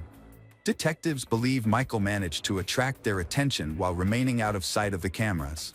This plan worked. The girls' miraculous rescue was even covered on television. Michael had hidden them in a container, which he sealed and left at the bus stop. If the box hadn't been discovered within a few hours, the outcome could have been very different. It was a fortunate coincidence, along with the vigilance of a passerby, that led to their rescue. Doctors reported that while the children had not been abused, they did have injuries. One showed visible signs of strangulation around her neck. The other girl could have suffered the same fate, but for unknown reasons, the criminal seemed less focused on her. In a frightened, fragmented manner, the girl described how a large man had grabbed her neck, making it hard for her to breathe. Fortunately, something caused him to stop. This miraculous rescue also helped police gather crucial information. Initially, the girls were too scared to talk freely to detectives, but over time, they revealed that the criminal had attempted to strangle both of them when he took them away to a remote location. Witnesses had a clear memory of the attacker and provided a description that closely resembled Michael Klunder. Following this, he was arrested and charged with kidnapping and harming children. In Iowa, kidnapping can result in a life sentence, and his previous criminal history raised concerns. Michael was genuinely shocked when detectives returned to his home to read him his rights. During the hearing, his lawyer argued for a lighter sentence. Michael was convicted of third-degree kidnapping, but the assault charge was reduced since no one died in the incident and the choking was considered less severe. He received a 2-year sentence for causing bodily harm and a 10-year sentence for each count of third-degree kidnapping. The jury reached their verdict quickly. By the time he was incarcerated, another crime had been solved just 5 months later, revealing that he had also been involved in other kidnapping incidents that he had not disclosed. Fortunately, those incidents did not lead to any fatalities. Ultimately, the court sentenced him to over 30 years in prison, to be served consecutively, with no possibility of parole. His lawyer continued to argue that instead of prison, Michael needed rehabilitation and support for reintegration into society. There was some merit to this argument, as Michael's behavior during his first arrest was concerning. He appeared detached and indifferent when speaking with police. After Michael confessed, he was asked why he felt it was necessary to kidnap his victims. He couldn't provide a solid explanation and later claimed it was due to having a bad day. It's unclear what behaviors might lead to leniency in prison, but Michael was released in 2011 after serving only 20 years. However, this was followed by another probation period, which he failed to complete. Before he could fully adjust to being free, he began to act out again, leading to a more tragic outcome. This time, Michael kidnapped Kathleen and Detsy. Detsy was rescued by accident, but the search for Kathleen continues. This incident increased the total number of confirmed victims of Michael to 7, most of whom were minors. However, the actual number could be greater. In 1992, Michael lived in another state where he committed additional crimes, including the kidnapping of an 18-year-old girl named Lori Lee Smith, whom he lured with his car. At the time, Lori was driving home on a quiet country road late at night. Suddenly, she noticed someone behind her flashing their headlights and signaling her to stop. Believing it was an emergency, Lori pulled over and rolled down her window. Michael then approached her vehicle, claiming that her taillights were out and offering to help check them. Unaware of the danger, Lori got out of her car. As soon as Lori reached the side of the trunk, Michael pulled out a knife and threatened her. He tried to lure her into his car, but Lori was brave and fiercely resisted him. They struggled inside Michael's vehicle until a passing truck interrupted them. It's important to note that Michael typically kept his victims alive until the last moment, with the exception of Kathleen. After Michael was released in 2011 and before he kidnapped Kathleen and Detsy in 2013, there was a significant period during which his actions went unaccounted for. This gap raised concerns and warranted further investigation to determine if there were other victims or crimes that had not yet been discovered. During this time, Michael had plenty of opportunities to commit more crimes, and there were few signs that he intended to change his ways. It was believed that he could have committed many similar offenses, some of which might have resulted in deaths. His victims were often saved by sheer luck or unexpected circumstances. There could be other unresolved kidnappings and murders linked to him. For example, he was suspected of being involved in the disappearances of two 8-year-old girls in 2012, Leary Cook Morrissey and Elizabeth Collins from Evansdale, Iowa. However, proving a connection to these cases was not possible. At the time of Leary and Elizabeth's observation, Michael's phone was detected in a different location, which cleared him of suspicion. This case remains unsolved, and the fate of 15-year-old Kathleen is still uncertain. Detectives are analyzing the information and investigating the final days of Michael's life. Interestingly, he appeared to be maintaining a normal life. He had a steady job, purchased a house, and was married to a woman named Lisa, who also came from a small town. Michael preferred small towns because children there tend to be more trusting, many homes are often left unlocked, and it can be easier for criminals to operate. Michael was fortunate not only in finding victims but also in eluding detection. Even though he should have been registered as an abuse offender and was under constant watch by the authorities, Lisa was completely unaware of his past.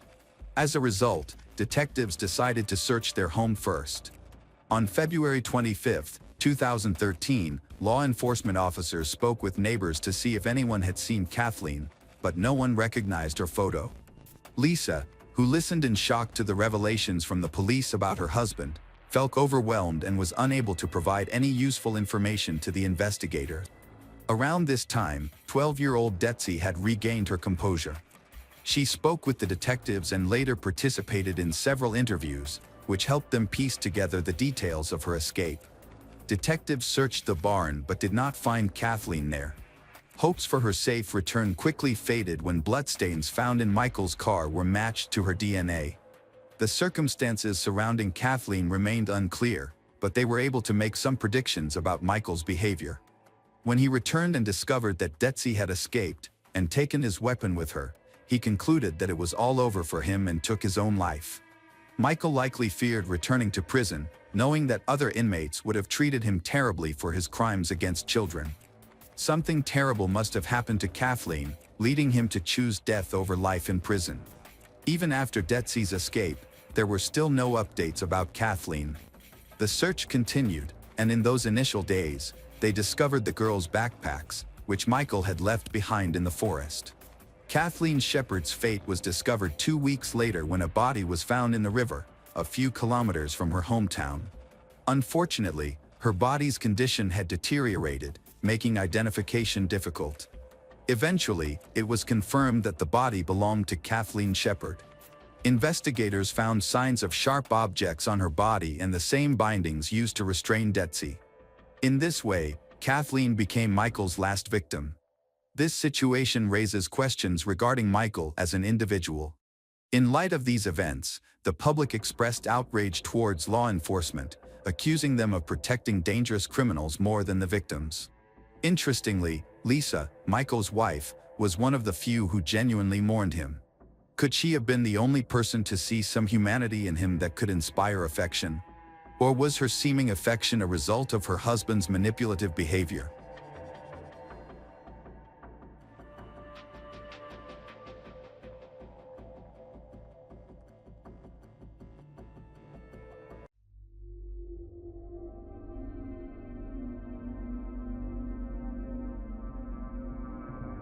On the night that should have ended with laughter, a glass of wine, and a gentle goodnight, a single gunshot tore through the air inside the Ford Expedition. In an instant, the peaceful life of one of Atlanta's power couples turned into a tragedy no one could comprehend. The wealthy, strong, and successful woman, Diane McIver, gasped in pain and tried to speak her final words. Tex shot me.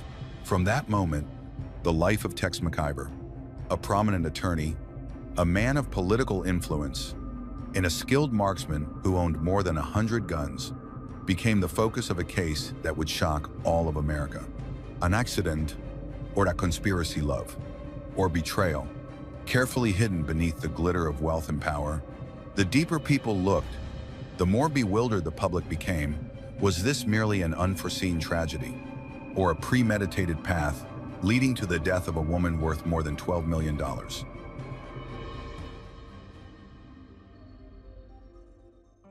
Tex McIver was born in San Antonio, Texas. He graduated from the University of Texas School of Law on December 22, 1943, and later moved to Atlanta, Georgia. Throughout his career, he worked at a law firm specializing in employment law, representing corporations in litigation, a career that brought him fame, success, and wealth. Tex was a staunch Republican.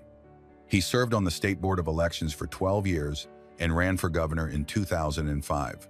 He was also a member of the American Bar Association's Anti-Gun Committee and was a gun enthusiast. His passion led him to collect more than 100 pistols, rifles, and shotguns. Rumor has it that he was such a good shot that he could throw a bottle in the air and hit it. Tex married his first wife, Nancy, in 1966, and they had 3 children together. Despite their long marriage, the relationship eventually fell apart. In 1997, Nancy filed for divorce, citing his infidelity with a ranch employee. The divorce took nearly 3 years to finalize and was both financially and emotionally devastating. Tex retained the house and ranch, but lost a large portion of his assets. By July 2000, he had spent over $100,000 in legal fees and was ordered to pay Nancy almost $700,000 in alimony. She also received half of his retirement account, worth more than $700,000, and half of the estate, valued at about $400,000. The acrimonious divorce strained Tex's relationship with his children. His eldest son cut off contact and was not even invited to his daughter's wedding. After the legal battle, his assets were close to $1 million, but his monthly income dropped from about $60,000 to just $17,000. When he retired, he faced financial difficulties. Amid these struggles, Tex met a new woman named Diane in the same year his divorce was finalized. They were introduced through mutual business associates. Diane, then 47, was born on July 21, 1953, in Auburn, Alabama. She came from a middle-class family but faced a troubled childhood. Her relationship with her alcoholic mother was difficult, and she never knew her father. Several of her mother's husbands mistreated her, and the death of her brother at age 20 was a major trauma. Afterward, she moved to Atlanta to start a new life. In high school, Diane was determined to achieve independence, focusing on her studies and career goals. She began working part-time at 17 in the accounting department of a state university, while also taking classes. Her intelligence, ambition, and work ethic helped her rise from secretary to accountant, and eventually to an executive position. Diane spent decades building a successful career and amassed a personal fortune estimated at $12 million by the time of her death. Colleagues described her as a strong, capable, and uncompromising leader. Early in her career, she married but had no children. She later referred to the marriage as a major mistake The divorce was painful and led her to avoid romantic relationships for many years, focusing instead on her work. Over time, Diane's relationship with her mother deteriorated completely. She stopped speaking to her and did not attend her mother's funeral. When Tex and Diane met in late 2000, Tex was immediately drawn to the confident and stylish businesswoman, known for her impeccable taste and preference for Chanel. Winning her attention was not easy, but their relationship soon began to grow. After Tex and Nancy finalized their divorce, Tex became deeply infatuated with Diane. He even went to her house to slip a love note under her door. At first, Diane ignored his advances, but his persistence eventually persuaded her to go on a date. Normally a confident and independent woman who turned away most suitors, Diane found Tex's determination endearing and decided to give him a chance. Diane has a strong personality, which affects the people around her. She had many wealthy friends in Atlanta, but she only truly trusted her employees. Being friends with Diane is not easy because she is so straightforward that it sometimes makes others uncomfortable. However, when people get to know her better, they realize that she is a rare generosity and sincerity. Diane was not only strict with others, but also with herself. This was evident in her disciplined lifestyle. Every morning, she exercised and even kept dumbbells in her office. She found Tex's determination intriguing, and since they both came from respected and affluent backgrounds, they discovered much in common. Over time, their attraction grew into love. After dating for nearly 5 years, they married in November 2005. Their wedding took place at Tex's ranch, followed by a honeymoon in Paris, the south of France, and Louisville. Diane's best friend, Danny Jo Carter, accompanied them everywhere, helping with both personal and financial matters. Diane was known for her generosity, often lending money to friends and relatives on favorable terms, even better than banks.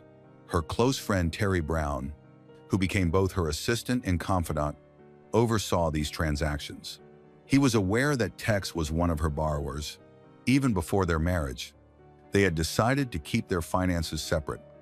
Both had been through painful divorces and suffered substantial financial losses, making them cautious.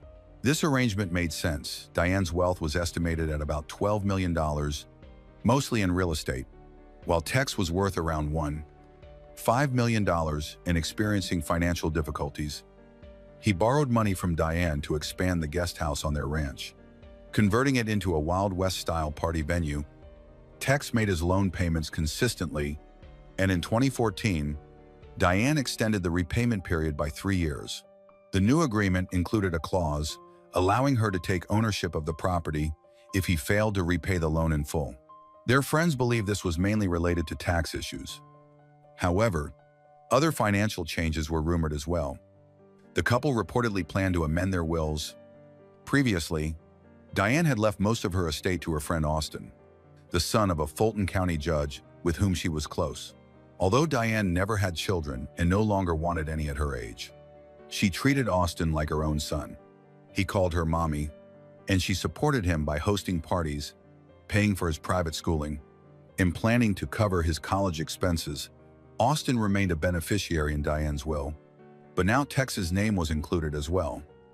By 2016, their relationship seemed stronger than ever. They were affectionate and appeared to be a loving couple. On September 6, 2016, Tex and Diane spent the weekend together at their ranch. That morning, Tex made coffee for them both and was described by a friend as kind and considerate.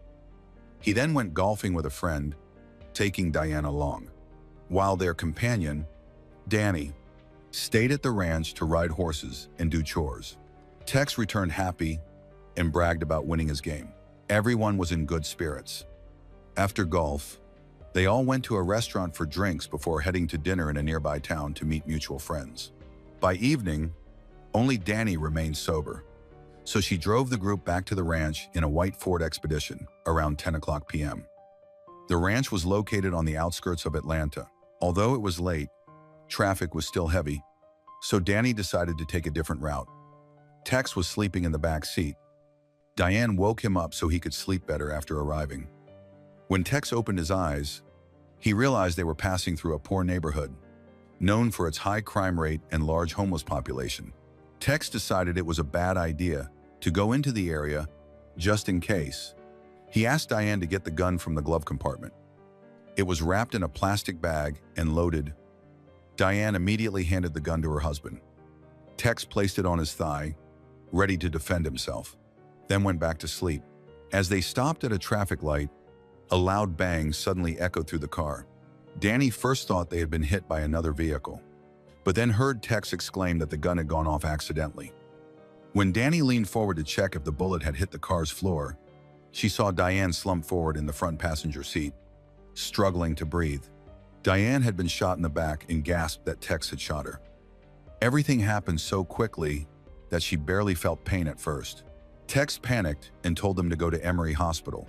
Although it wasn't the nearest hospital, the group was unfamiliar with the area and unaware that another facility was closer. No one called 911. Instead, they drove straight to Emory Hospital. Tex and Danny helped Diane into a wheelchair, and she was immediately taken into the emergency room. Diane was conscious and told doctors right away that the shooting was an accident. As treatment began, however, her condition worsened rapidly. She told medical staff that she was dying and refused to see her husband, Tex. No one expected those to be her last words. Doctors later found that the bullet had entered near the junction of the rib and spine, fracturing into multiple fragments. These fragments tore through blood vessels and several internal organs, including the left adrenal gland, left kidney, spleen, pancreas, and stomach. Massive internal bleeding quickly filled her abdominal cavity. Her condition deteriorated so fast that doctors had to perform emergency surgery in an operating room meant only for minor gunshot wounds. When they opened her abdomen, they found several liters of blood. Despite spending over an hour trying to repair the damage and stop the bleeding, her blood pressure could not be stabilized. Diane, age 64, died shortly after. The operating surgeon stated that her chances of survival had been zero from the outset. All doctors involved agreed that calling 911 immediately would have given her the only real chance to survive. Driving her around worsened her injuries. Police arrived at the hospital to investigate. They interviewed Tex and Danny, who both insisted the shooting was an accident. Their account matched what doctors had heard from Diane before she died. However, while verifying details, officers discovered that Tex had already contacted his lawyer and discussed financial matters soon after the shooting. Tex claimed to be the executor of the will, even though Diane was still alive. This made many people suspicious, as it did not match the image of a grieving husband. When police ran a background check, they discovered that Tex's lawyer had defended him in 1990 in an assault and shooting case. That earlier incident occurred when a group of young men were playing loud music in a car near his ranch one evening. Tex tried to make them leave, but they ignored him. In response, he fired several shots at their car, though no one was hurt. The matter was later settled quietly after Tex agreed to pay compensation and repair the damage. This event drew wide public attention. Around the same time, several high-profile cases of Black Americans being killed by law enforcement officers had sparked unrest across the country. When it was revealed that Tex McIver, a man with ties to a firearms association, had murdered his wife, the case quickly became politicized. BLM activists were outraged to learn that Tex had seemingly escaped serious consequences for a similar act years earlier. Public anger grew, and his own behavior worsened the situation, even though he followed his defense attorney's advice. For instance, when doctors announced Diane's death, Tex, though appearing distraught, asked Danny to tell others he hadn't been in the car. He wanted to claim that the shooting was caused by an attack from residents of a poor neighborhood. Danny refused to lie and cooperated with investigators from the start. However, she didn't reveal Tex's troubling request until later. When prosecutors found out, they became convinced the shooting was intentional. Tex made things worse by trying to pressure Danny through her husband in a phone call, an action seen as an attempt to influence a witness. Tex also tried to implicate Danny in the crime, pointing to a financial connection, a large loan Diane had given her shortly before Diane's death. But this effort went nowhere. Tex's behavior continued to harm his defense. For example, although he had promised to meet with police after the tragedy, he avoided doing so for 2 days. Still, there were some points in his favor. Both Tex and Danny consistently claimed that Diane's death was accidental. Their account matched the statements of the doctor and nurse who tried to save Diane's life. The defense then sought to strengthen their case with an autopsy. Tex claimed the gun had accidentally discharged while on his lap, but this was hard to prove. His experienced attorney looked for other angles to support the claim. Tex was diagnosed with a sleep-related behavioral disorder that caused involuntary movements. His lawyer argued this could explain the accidental firing of the gun. A massage therapist who worked with Tex and Diane supported this account, stating that Tex would often fall asleep during massages and would move or attack unconsciously, then forget about the incident. Tex then caused further controversy when he told the press that he carried a gun because he was afraid of BLM protests in the area they were traveling through. Investigators, however, confirmed that no such protest occurred on the night of September 6. This false statement damaged his credibility and further inflamed public outrage, adding to the political tension surrounding the case. To make matters worse, it was discovered that shortly after Diane's death, Tex held 3 auctions selling her clothing, furs, shoes, and jewelry. The public viewed this as callous and greedy behavior. In reality, his lawyer had advised him to liquidate the assets to help cover his growing legal expenses. But the damage to his reputation was already done. Tex was officially charged with murder on December 21. After the sale of Diane's belongings had closed, notably, he even sold jewelry that had been specifically bequeathed to Diane. In addition to murder, he faced charges of manslaughter and reckless conduct, resulting in death. The judge set bail at $75,000. Since Tex had access to jewelry worth hundreds of thousands of dollars, he quickly raised the money, even before the formal charges, and was released while awaiting his hearing scheduled for April of the following year. During a follow-up search of his apartment, authorities found a gun, violating the conditions of his bail. As a result, new charges were added. Later that year, the court granted the prosecution a 4-month extension to analyze additional evidence that might confirm his guilt. Investigators reviewed thousands of emails exchanged between Tex, Diane, and their close acquaintances.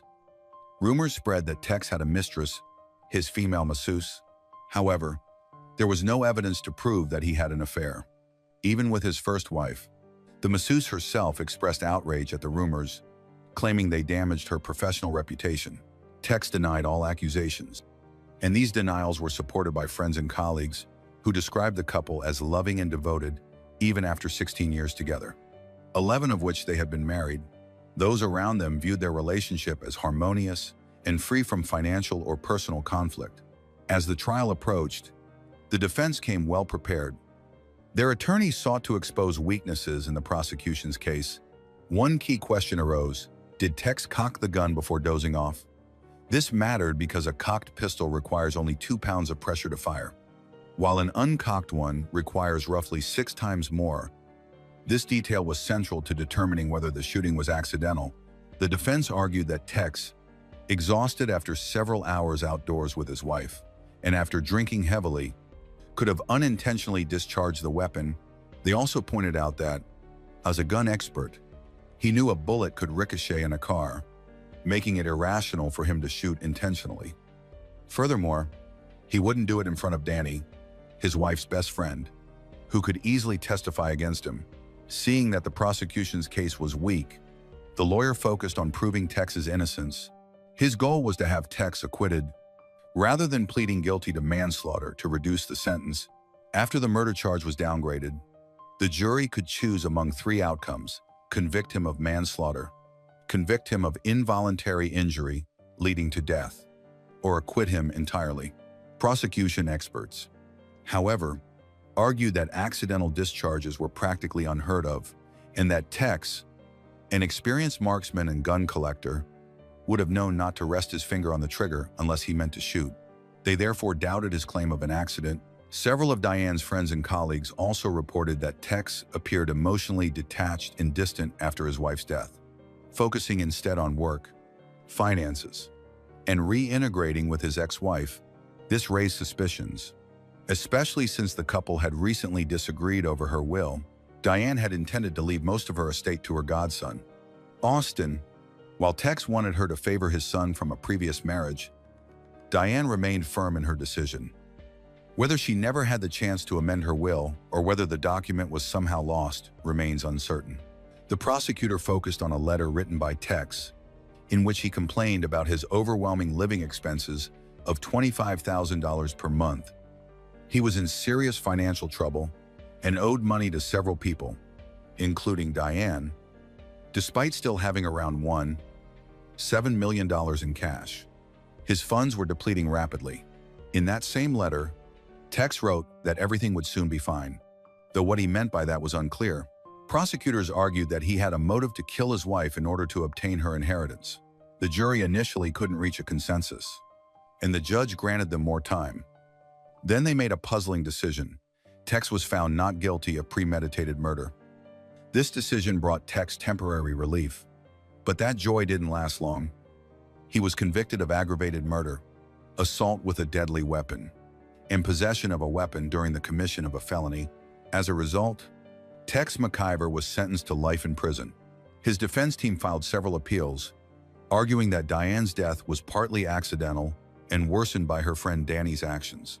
They claimed that Danny's decision not to call 911, but instead to drive Diane to the hospital made the situation worse and contributed to Diane's death.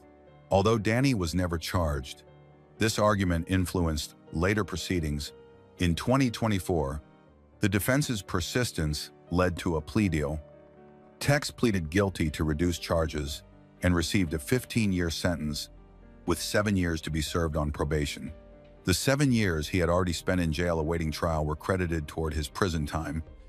Once the plea is finalized, Tex will be released under home probation with a strict curfew and an electronic monitoring bracelet.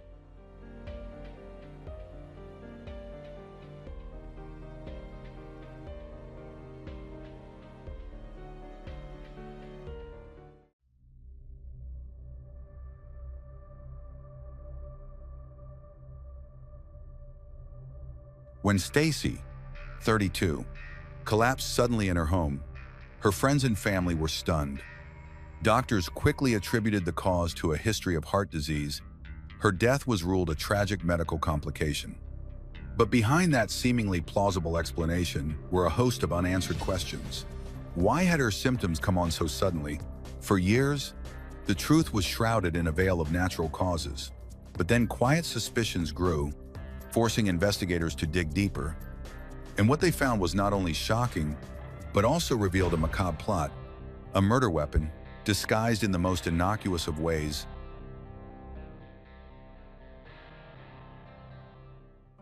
The morning of September 23, 2018, seemed like any other in a quiet suburban home on the outskirts of Mount Holly, North Carolina.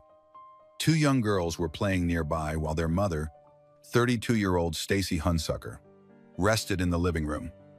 Everything was calm until her husband, Joshua Lee Hunsucker, suddenly noticed something was terribly wrong. Stacy wasn't responding, and she wasn't breathing. According to Joshua, he immediately called emergency services. First responders arrived to find Stacy lying on the couch. Her skin had turned bluish. Her body temperature was dangerously low, and no heartbeat could be detected. Despite urgent life-saving efforts, she had already passed away. Stacy was pronounced dead at the scene. At first, her sudden death didn't immediately raise suspicion. Medical professionals knew Stacy had a history of heart problems. She had a pacemaker and had experienced troubling symptoms in the past. On the surface, it seemed like a tragic but not unusual case for someone with a serious cardiac condition. But something felt off. It wasn't just the suddenness of her death, it was Joshua's reaction. He firmly refused an autopsy, claiming Stacy would never have wanted any invasive procedures. He delivered his stance without hesitation. With no obvious signs of foul play and no legal grounds to override him, investigators and medical staff accepted his decision. No autopsy was performed. By the next day, Joshua had already arranged for cremation. Stacy's family, especially her mother, Susie Robinson, was stunned by how quickly everything was moving. Official paperwork hadn't even been finalized, yet the body was already at a funeral home. The cause of death was listed as heart failure. Joshua kept his involvement minimal and did not help with funeral arrangements. Susie couldn't shake the feeling that something was terribly wrong. Despite Stacy's medical history, she had seemed vibrant and energetic just the day before. The speed and secrecy surrounding his final arrangements only fueled Susie's unease. She didn't yet know where to begin, but deep down, she felt something wasn't right. Joshua Lee Hunsucker grew up in Stanley, North Carolina. He came from what appeared to be a stable family and led an unremarkable early life. He attended East Gaston High School in Mount Holly, where he met Stacy Robinson. Their relationship began in their teenage years and continued steadily into adulthood. Stacy was born on May 7, 1986, in Mecklenburg County. From a young age, she was deeply involved in her local Methodist church in Mount Holly, where she took part in community programs and volunteered at the Young Men's Christian Association, leading youth activities and supporting summer programs. On May 1, 2010, Joshua and Stacy were married. In February 2013, they welcomed their first daughter, Piper Elizabeth. That same year, Stacy's health issues became more serious. She was diagnosed with a cardiac condition that required a pacemaker. Despite this, the Hunsucker family carried on with life as normally as possible. In the fall of 2014, Stacy gave birth to their second daughter, Willow Darlene. Soon after, her health worsened. That November, she was rushed to the hospital with an alarmingly low heart rate and blood pressure. She was placed in intensive care. 2 months later, she suffered another medical crisis, a cardiac arrest that required mechanical ventilation. Doctors were never able to determine the exact cause of her decline. Around this time, Joshua began working for Atrium Health as a paramedic on a medical helicopter team, providing the family with steady income. They bought a spacious 3-bedroom home in the Catawba Heights neighborhood of Mount Holly, perfect for their growing family. Stacy devoted herself to raising her daughters, crafting handmade items, and capturing every precious moment in photographs. Despite her fragile health, she remained active and deeply committed to her family. In 2015, a family friend launched a GoFundMe campaign to help cover Stacy's mounting medical expenses. The page described in detail the complications she had endured after her first pregnancy. From the outside, everything appeared stable. 2 daughters, a steady job for Joshua, a new home, and strong community ties. But behind that image, Stacy's health remained fragile. She relied on her pacemaker and continued treatment, though those around her often remarked on how normal she seemed. Stacy never appeared anxious or defeated by her condition. Instead, she poured her energy into caring for her family and managing everyday life. After Stacy's death, her mother, Susie, discovered something deeply troubling. Stacy had been a registered organ donor, yet the donation process was never carried out. No one could explain why the medical organization responsible for donor coordination failed to follow through.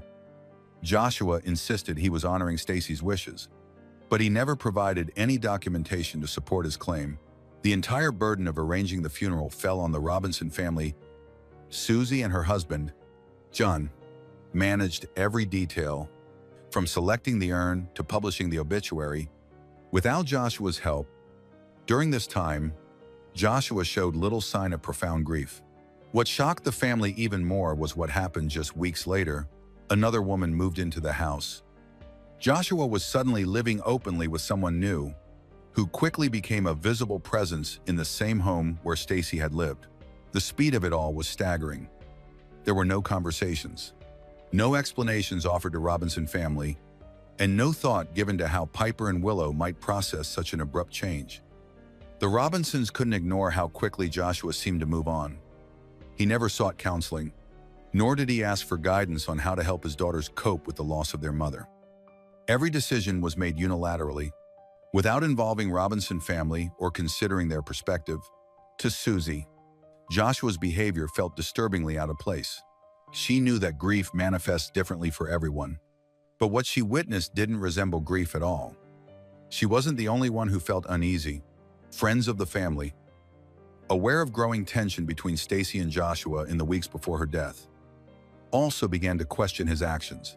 Neighbors recalled hearing arguments, the sudden shift in his life, from widower to moving in a new partner, seemed impossible to reconcile with genuine mourning. As unease grew, difficult questions began to surface. Was Stacy's death really natural, or was something being overlooked? Eventually, Susie took her concerns to local authorities. She shared everything she had observed and formally requested an investigation. She wasn't trying to assign blame. She simply needed clarity. That request would become the turning point in the case. Investigators immediately faced a major obstacle. Stacy had already been cremated. Without her body, a post-mortem exam was impossible. But one overlooked procedural detail would prove crucial. Under state protocol, when a registered organ donor passes away, medical facilities are required to collect and preserve biological samples, even if the donation itself is not completed. In Stacy's case, blood samples taken immediately after her death had been stored by LifeShare Donor Center, the organization overseeing organ donation in the state. Normally, such samples aren't subject to further testing, but after Susie's formal request and the launch of a criminal investigation, authorities were granted access to them. These samples represented the only remaining chance for forensic analysis. When they were finally delivered to the lab, expectations were modest. Stacy's official cause of death was listed as heart failure, and few investigators believed the results would reveal anything unexpected. When toxicology testing was finally performed, the results sent shockwaves through the investigation. The analysis revealed the presence of tetrahydrozoline in Stacy's bloodstream, and not just trace amounts. The concentration was lethal, measuring 30 to 40 times higher than what could ever be considered safe. Tetrahydrozoline is the active ingredient in common over-the-counter eye drops, such as Visine, typically used to reduce redness by constricting blood vessels in the eyes. Under normal use, it barely enters the bloodstream. Even if accidentally swallowed, the effects in adults are usually mild. But in Stacy's case, the staggering level in her system ruled out any possibility of accidental ingestion. This was not a few drops. This was a deliberate, massive. At such concentrations, tetrahydrozoline doesn't just soothe irritated eyes, it acts as a deadly poison. It slows the heart to a crawl, drops blood pressure to fatal lows, suppresses breathing, and induces unconsciousness. It is a silent killer, leaving few external signs, and that is exactly what happened to Stacy. This discovery shifted the case from a presumed medical tragedy to a calculated act of poisoning. What made it even more chilling was the nature of the substance itself. Tetrahydrozoline is not a common poison. It is virtually tasteless, and when diluted, can be passed into food or drink undetected. Investigators concluded that whoever administered it chose it precisely because it was obscure, accessible, and difficult to detect. Attention quickly turned to Joshua Hunsucker. As a trained paramedic, he possessed the medical knowledge to understand exactly how such a compound worked and how to exploit it. Motive soon came into focus: financial gain. Records revealed that Joshua was the sole beneficiary of two life insurance policies in Stacy's name, one worth $80,000 and another worth $150,000. Just days after her death, before the grief had even settled, Joshua filed his claims and collected $250,000 in payouts. Investigators uncovered that prior to Stacy's death, Joshua's finances were strained. His paramedic salary barely covered household expenses, and medical bills had left him in debt. But within weeks of receiving the insurance money, he paid off debts, purchased new appliances, began home renovations, and indulged in luxuries completely out of step with his former lifestyle. Joshua's behavior the day Stacy died also raised serious doubts. His accounts of what happened shifted depending on the audience. To emergency responders, he said he found her unresponsive on the couch. Later, he claimed he had attempted CPR but failed. To Stacy's family, he told a different story, that she had simply drifted off to sleep and never woke up. To friends, yet another version, that she had been dizzy and weak earlier in the day. The contradictions were glaring. His phone was off. There were no surveillance cameras, and the timeline of Stacy's final hours remained deliberately murky. The most chilling revelation came from Joshua's own colleagues. Several paramedics recalled disturbing remarks he had made in the months before Stacy's death. In casual conversation about unusual poisoning cases, Joshua allegedly joked that someone could kill a person by slipping eye drops into their drink. At the time, it seemed like a tasteless attempt at humor. But after Stacy's death, those comments resurfaced with horrifying clarity. Co-workers came forward to confirm his fascination with pharmacology and his detailed knowledge of how chemicals like tetrahydrozoline affected the body. Investigators cross-referenced those comments with evidence found at the home, specifically, a bottle of eye drops discovered in a kitchen drawer, far from any medicine cabinet. The placement alone raised suspicions. Stacy had no history of eye problems, and neither of the girls used the product. To detectives, the half-empty bottle wasn't just an oversight. It looked like a smoking gun, its missing contents aligning almost exactly with the toxic levels later discovered in Stacy's bloodstream. By December 2019, 15 months after Stacy's sudden death, the case had gathered enough momentum for authorities to act. Joshua Lee Hansuker was arrested in Gaston County on a charge of first-degree murder. The news tore through Mount Holly, leaving neighbors in disbelief. The man, once seen as a life-saving paramedic, a familiar face at emergencies, was now accused of weaponizing his medical knowledge against his own wife. Joshua spent only days in detention before securing release on a $1.5 million bond. Reportedly with help from outside financial backers, the courts quickly froze his access to the $230,000 life insurance payout, preserving the Robinson family's right to pursue civil recovery.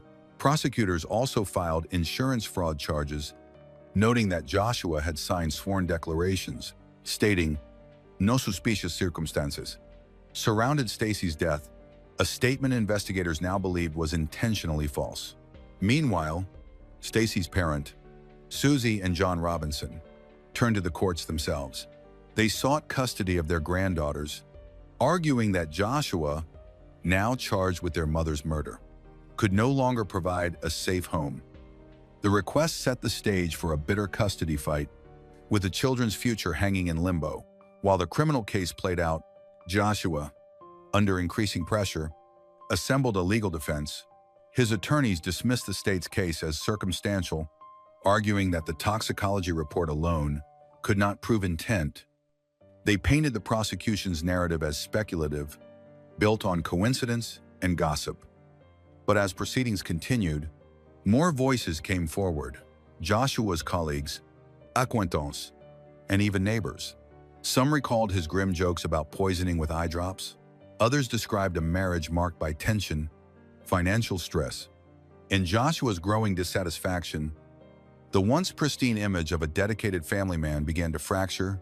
Then, as investigators dug deeper, they uncovered a disturbing new incident, an episode that seemed to show Joshua's recklessness extended well beyond his own household. In early November 2019, while still under investigation for Stacy's death, Joshua was on duty as a flight paramedic aboard an Atrium Health medevac helicopter. During a mission, a fire erupted in the tail section, forcing the pilot into an emergency landing. Miraculously, no lives were lost, but the helicopter suffered serious damage. When investigators examined the wreckage, they found traces of flammable liquid in places it did not belong.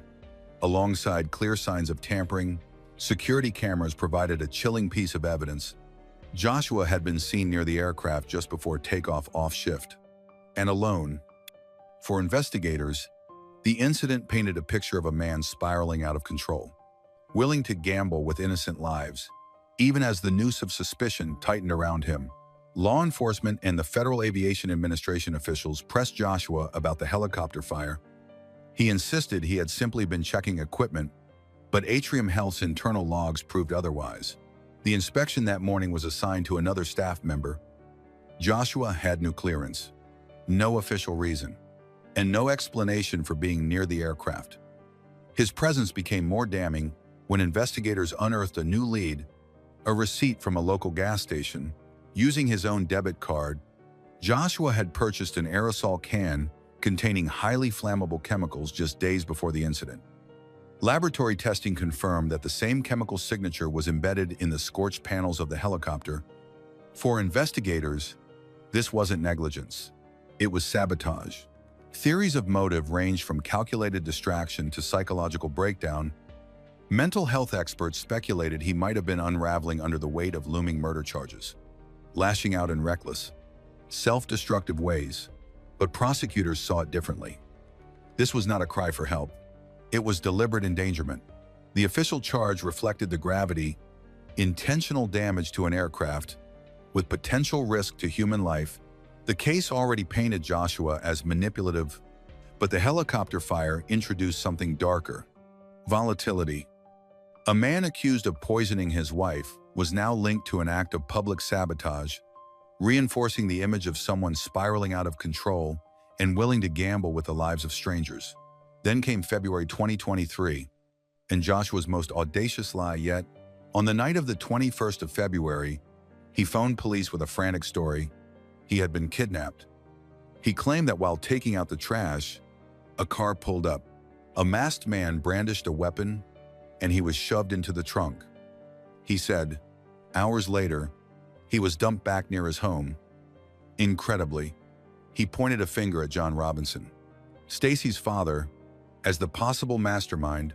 The allegation was explosive. When police reviewed surveillance footage from surrounding homes, the narrative collapsed. Cameras showed no suspicious vehicles, no confrontation. In reality, Joshua was seen stepping outside alone, circling the block briefly, and then re-entering his home through the back door only 30 minutes later. GPS data from his phone confirmed he had never left the area. The kidnapping was a fabrication, another manipulation designed to smear the Robinson family and sway the custody dispute over his daughters. This time, however, his scheme backfired immediately. Police charged him with filing a false report and attempting to obstruct justice. For John Robinson, the ordeal was devastating. Even though his name was formally cleared, being listed, however briefly, in an official police report as a suspect in a crime, he never committed reopened wounds of grief and humiliation. The authorities issued a written apology and struck his name from the record, yet the damage lingered. A cruel reminder of how far Joshua was willing to go, poisoning his wife, endangering lives in the air, and even framing an innocent father, all in a desperate attempt to evade accountability. To prosecutors, the staged abduction was the final puzzle piece. It proved Joshua wasn't just guilty. He was calculating, remorseless, and dangerous. A man capable of twisting truth itself into a weapon. In the spring of 2023, the case took an even darker turn.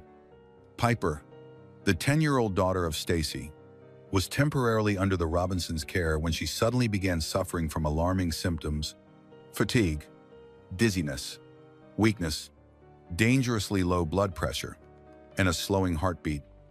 At first, doctors suspected a viral illness, but given the family history, they ordered toxicology tests. The results were chilling. Piper's blood contained traces of tetrahydroethylene, the same compound that had killed her mother. The dose was smaller, not immediately lethal, but still far above safe limits.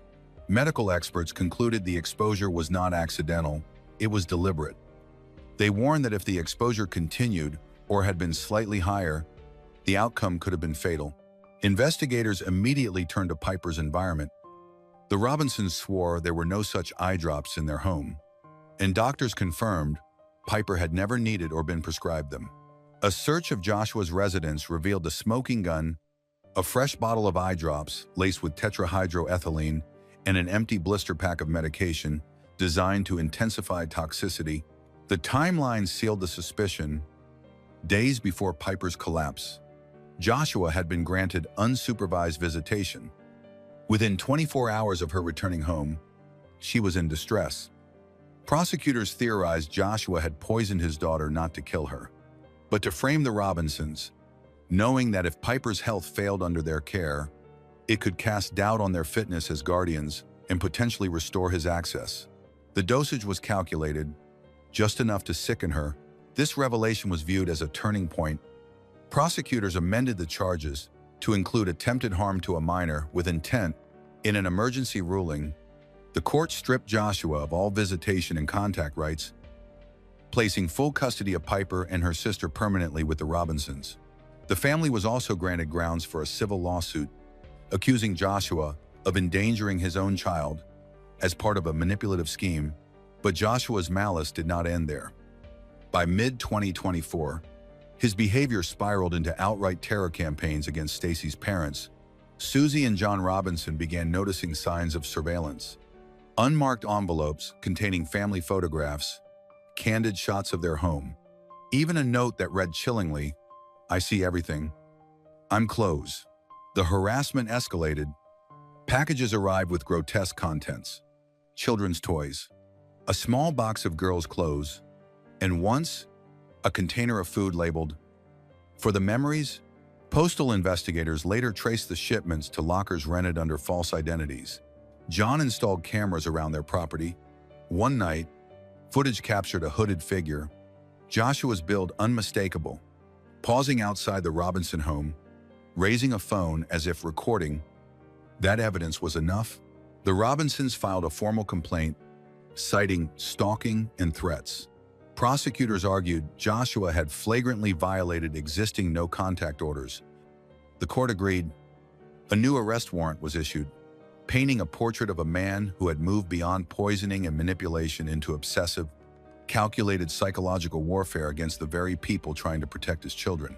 In August 2024, Joshua Hunsucker was arrested once again.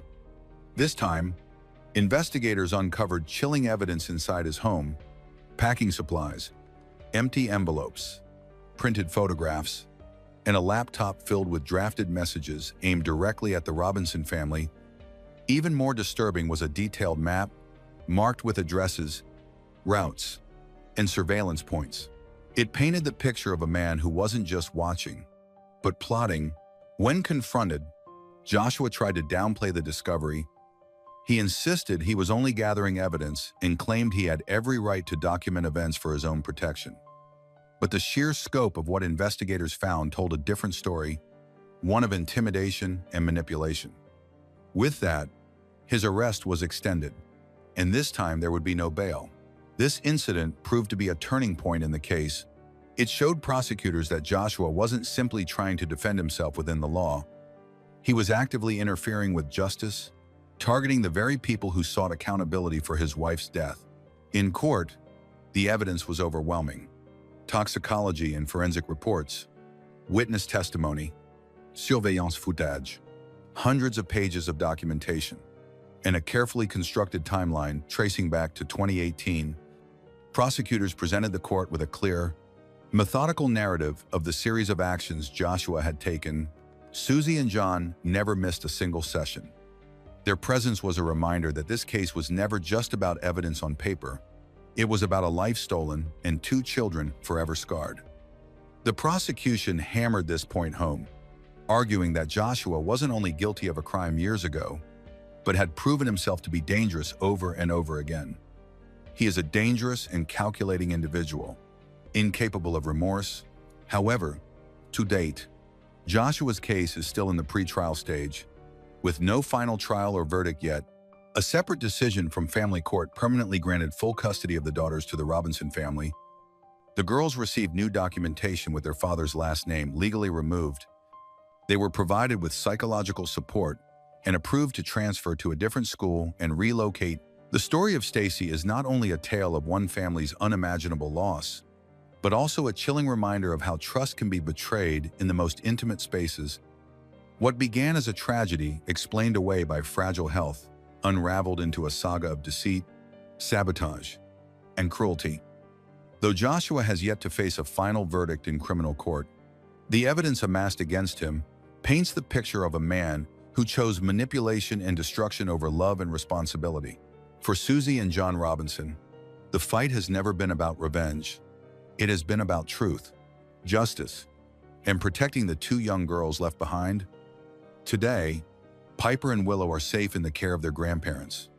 Growing up in a home built on love rather than fear, the path ahead is long, but Stacy's legacy endures in them.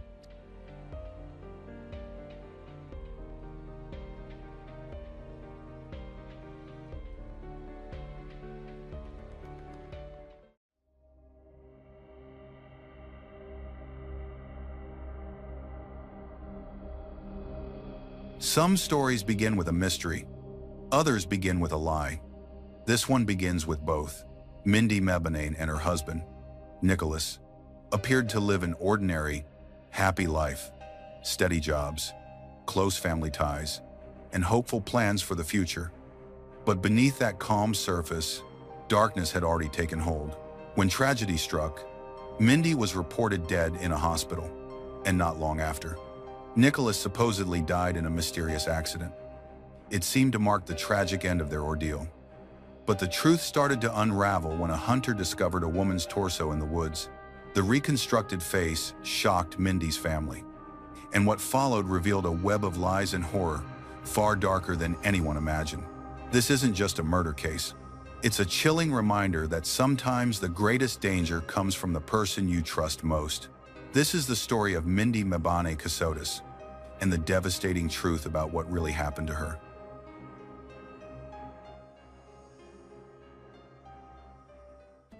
Mindy Mebane was born in 1982 in South Carolina. She grew up in the loving arms of her parents and two younger brothers. From a young age, she stood out for her kindness and willingness to help others.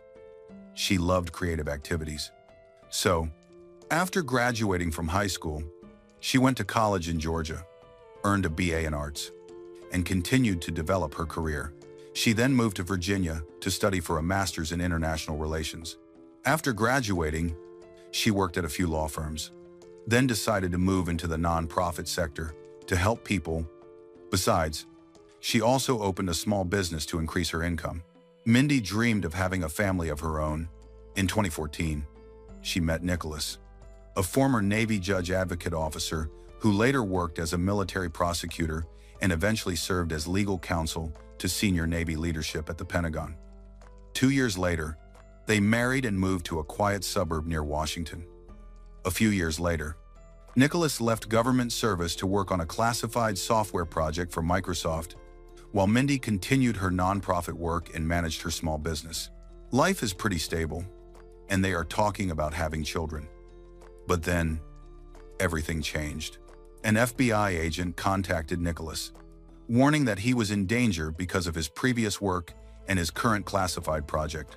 The agent warned him that someone was following him and told him to keep it a secret and follow instructions or else his family would be in danger. Under the agent's guidance, Nicholas and Mindy constantly moved from place to place, renting short-term accommodations and booking rooms under false names to avoid being detected. The agent said that they were only safe when inside the house, and that they were not allowed to go outside without permission. They were also forced to stop using their usual means of communication, limited to an encrypted app that automatically erases messages. They were forbidden from seeing friends and limited to seeing family. Eventually, to comply with the strict rules, Mindy was forced to quit her job. Their finances became increasingly difficult. Nicholas had more than $30 million in stock options, but the agents said the account was being targeted by hackers, so he couldn't withdraw any money. To protect his assets, he transferred it all to a trust. By the end of 2021, they were temporarily living with Mindy's younger brother in South Carolina to reduce expenses. Mindy's younger brother's family, he was a police officer, made them feel more secure. Mindy's parents moved in with him. Nicholas worked constantly on the Microsoft project, hoping it would finally pay off. When Mindy's younger brother decided to sell the house, they moved again, this time to a hotel in Savannah, Georgia, booked by Mindy's mother.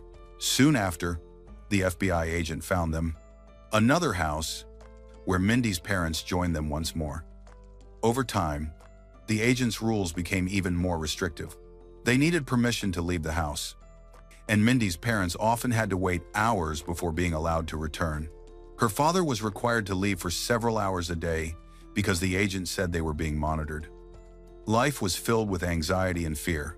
Then, in the midst of all this, a hopeful moment arrived. Mindy told her parents she was pregnant. It was both joyful and frightening news. The family was thrilled about the baby, but deeply worried about raising a child while living in hiding. All they could do was hope the FBI would resolve the situation and bring them peace. By late 2022, Mindy was 8 months pregnant and expecting to give birth in early January. But the pressure on the family kept increasing. Nicholas now had to stay hidden from his own parents. Through an FBI agent, he was told he had been kidnapped as a child and later adopted. His biological parents were diplomats, so he cut off all contact with his adoptive family. Not long after, Nicholas's adoptive father hired a private investigator who located their address. He showed up with Nicholas's brother, and the two tried to force their way inside before eventually leaving. No one knew what they wanted, leaving Nicholas and Mindy even more uneasy. Around the same time, Mindy's health began to worsen. Her blood pressure became unstable, and she spent nearly a month confined to bed. Her parents cared for her constantly. But by the end of November, they decided to visit their son for a few days. On Thanksgiving Day, November 23rd, they left, even though Mindy still felt very sick. After they were gone, she deteriorated further. Nicholas and Mindy decided she needed to go to the hospital. Nicholas called her parents to tell them she had been admitted to a private clinic for observation by doctors. They said the birth was due in a little over a month. Her parents returned soon afterward, expecting she would be discharged in a few days. Mindy texted Nicholas that she was starting to feel better, so the doctors decided to let her go home for a couple of weeks. On December 1st, Nicholas drove to the clinic to bring her home, but staff told him she had been transferred to a military hospital after her condition suddenly became critical. The hospital was on a military base, and Nicholas went there immediately. When he arrived, he asked to see his wife, but the doctors told him she had passed away. They said she had suffered cardiac arrest caused by dangerously high blood pressure, and they were unable to revive her. Their baby had not survived either. Mindy's family was devastated.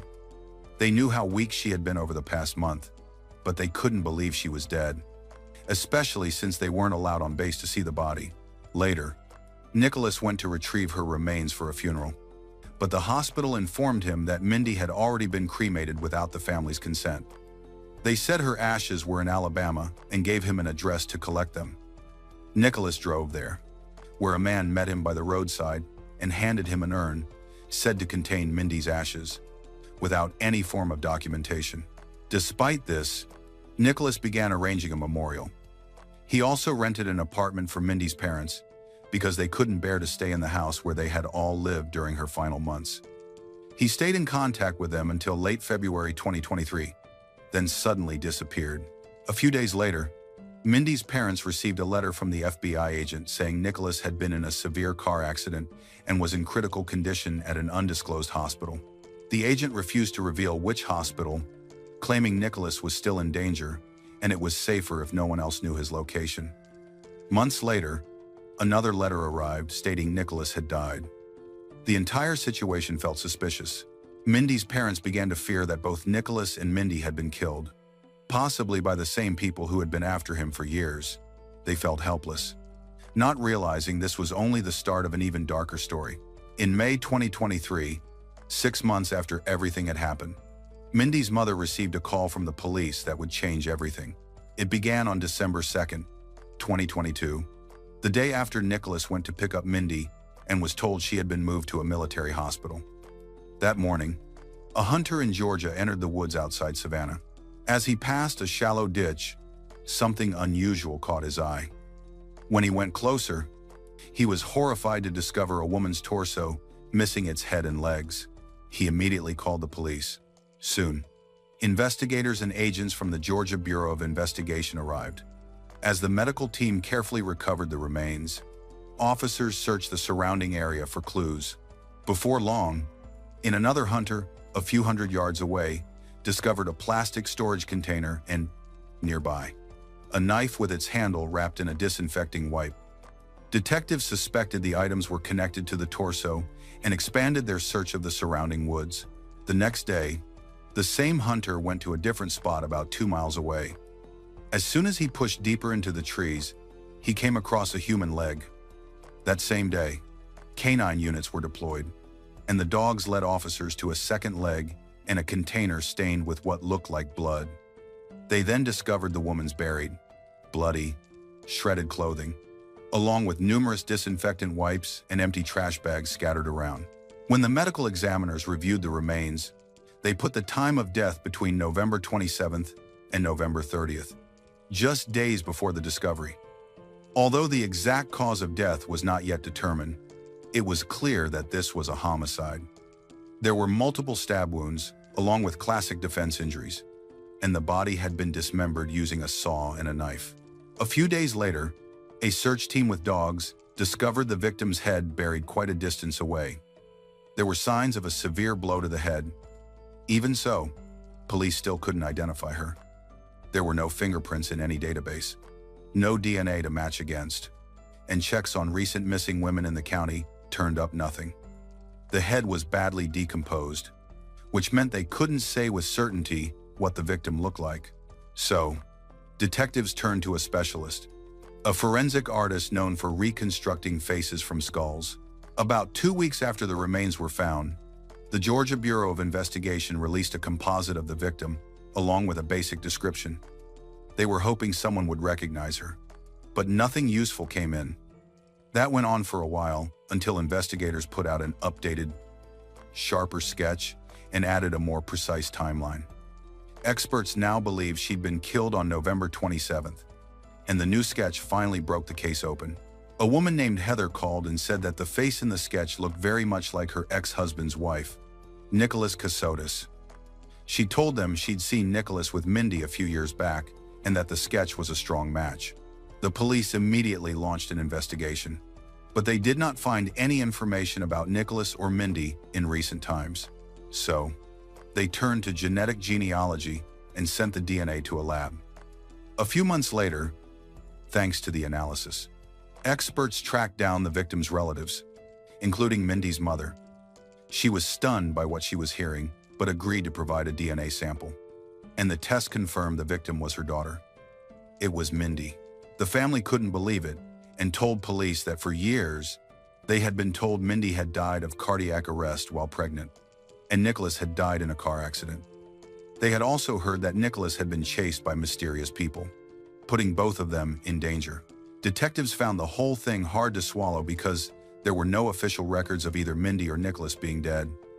And if both had really been in hospitals, that absence of paperwork was almost impossible. Therefore, the detectives traced Nicholas's last known whereabouts and tracked down the car he had bought just before he disappeared. The car was found at a junkyard, almost completely burned out, a look that seemed to match the rumors of the accident. But there was no evidence that Nicholas was dead. Detectives also learned that shortly before everything went down, Nicholas and Mindy had changed their last name to Stark, his biological parents' real surname. That led police to a man named Nicholas Killian James Stark, who fit the age and was living in Pennsylvania, married to a woman named Samantha Kolesnik, a fairly well-known true crime author. Investigators reached out and started asking questions about her husband. Looking at Nicholas's photo, she confirmed that, yes, that was her husband, and he was very much alive. She said they'd met in September 2022, a few months before Mindy's death, after Nicholas messaged her on social media to praise her books, and the two of them started talking.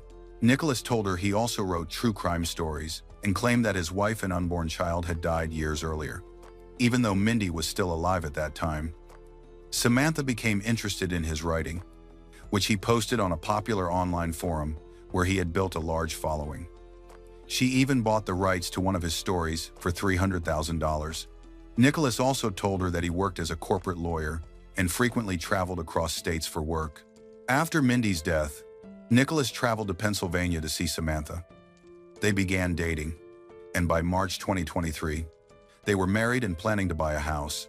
But the day Nicholas left the bank with an $800,000 check, his car burst into flames and exploded, destroying all his belongings, including the check. Miraculously, he escaped unharmed, though badly shaken. Samantha didn't know that Mindy had died after she and Nicholas met, and that was far from the only secret he kept from her. When Nicholas's ex-wife, Heather recognized Mindy's face from a police sketch. Detectives questioned her. She revealed that during her divorce, Nicholas had agreed to pay her $1.5 million for their house, but never followed through. And for years, no one could locate him. Investigators contacted Microsoft and learned Nicholas had never worked for them. When the FBI got involved, they confirmed none of their agents had ever helped Nicholas or protected him from supposed pursuers. This information was enough for the police to arrest Nicholas and question him. He remained calm and recounted the story he had told Mindy's parents. He claimed he took Mindy to a private clinic after she suffered cardiac arrest caused by high blood pressure. He said the doctors couldn't save her, but he couldn't remember the clinic's name or location. He added that the story about his own death was only partly false. He said he'd been in a serious accident and that he and an FBI agent had faked his death to protect him from people who were after him. When detectives questioned Nicholas about the inconsistencies, he said the agent had asked him to keep some details secret. He continued to insist he had nothing to do with Mindy's death and would never harm her. Even when the FBI confirmed that they had never contacted or helped him, he stubbornly stuck to his story. He claimed Mindy had also spoken with this mysterious agent, but she was no longer alive to confirm or deny it. Detectives were convinced Nicholas was responsible for her death, but they still lacked solid evidence and a clear motive. He had spent years convincing his wife and her family that they were being hunted, forcing them to move constantly and live in near isolation. But why investigators had theories, and soon, they began to uncover proof. Mindy's time of death was determined to be November 27, the day her parents left town. That suggested the murder took place in the house. When detectives contacted the property owner, she said something odd had happened after Nicholas moved out. The carpet had been replaced with a cheaper version, and the original was missing. Crime scene technicians examined the home and found 3 areas where blood had been cleaned. DNA testing confirmed it was Mindy's. Investigators then reviewed Nicholas's phone and location data. On November 29, his phone went dark right after he drove toward the wooded area where Mindy's remains were later found. Security footage showed a car matching his driving into that area just as the phone shut off. Detectives also traced his purchases. In August, 3 months before the murder, he had bought rubber gloves and the same disinfecting wipes found near Mindy's body parts, suggesting premeditation.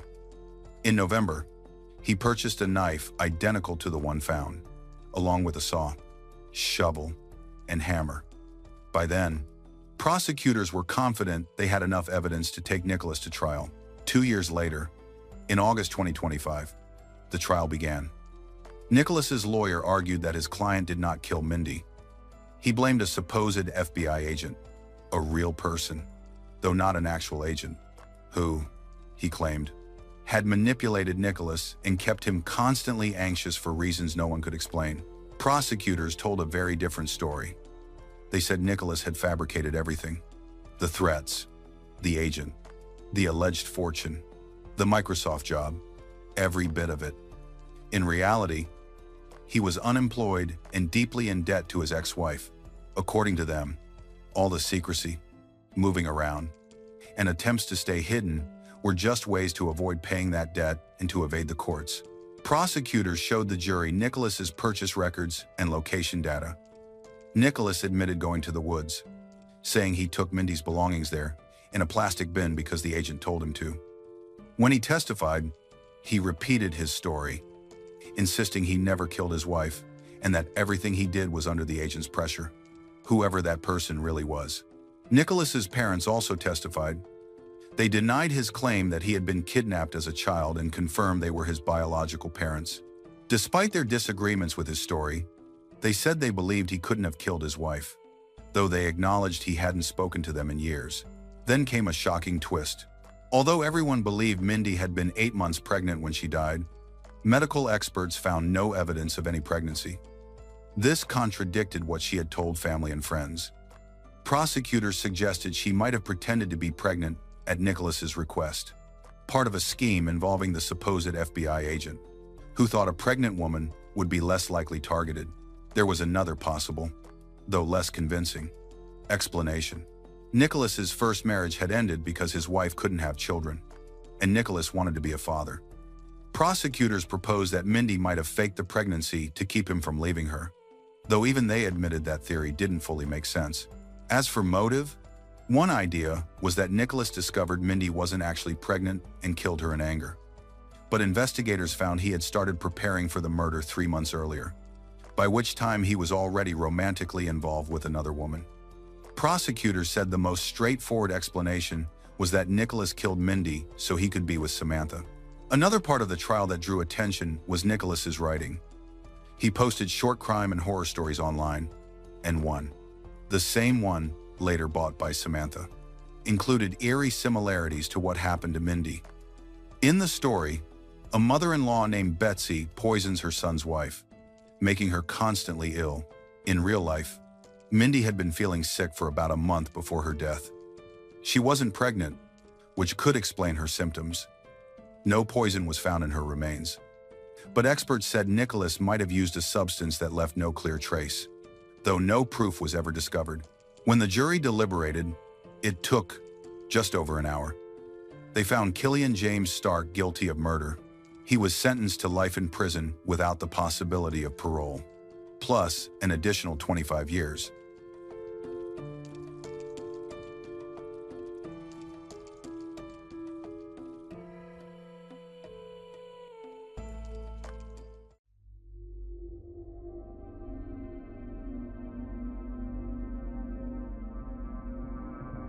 On the morning of July 25, 2016, just after sunrise, detectives and crime scene technicians gathered along a quiet stretch of Highway 126 in Oregon. They were following the directions of a suspect already connected to a violent kidnapping, who had led them to an unmarked area of roadside brush. When officers looked down the embankment, about 20 feet below, they found the body of a young woman. The scene itself told a story before any investigation began. This was no accident. Drag marks cut through the dirt, blood stained the rocks, and the ground showed clear signs that her body had been deliberately moved there. Her injuries and the way she was hidden made one thing clear. Someone had gone to great lengths to cover up a violent crime. To understand the gravity of what investigators uncovered that morning, and the fear and sorrow that would soon grip Bend, Oregon, we need to look back at the life of the woman at the bottom of that embankment, Kaylee Ann Sawyer, before she became the center of this tragedy.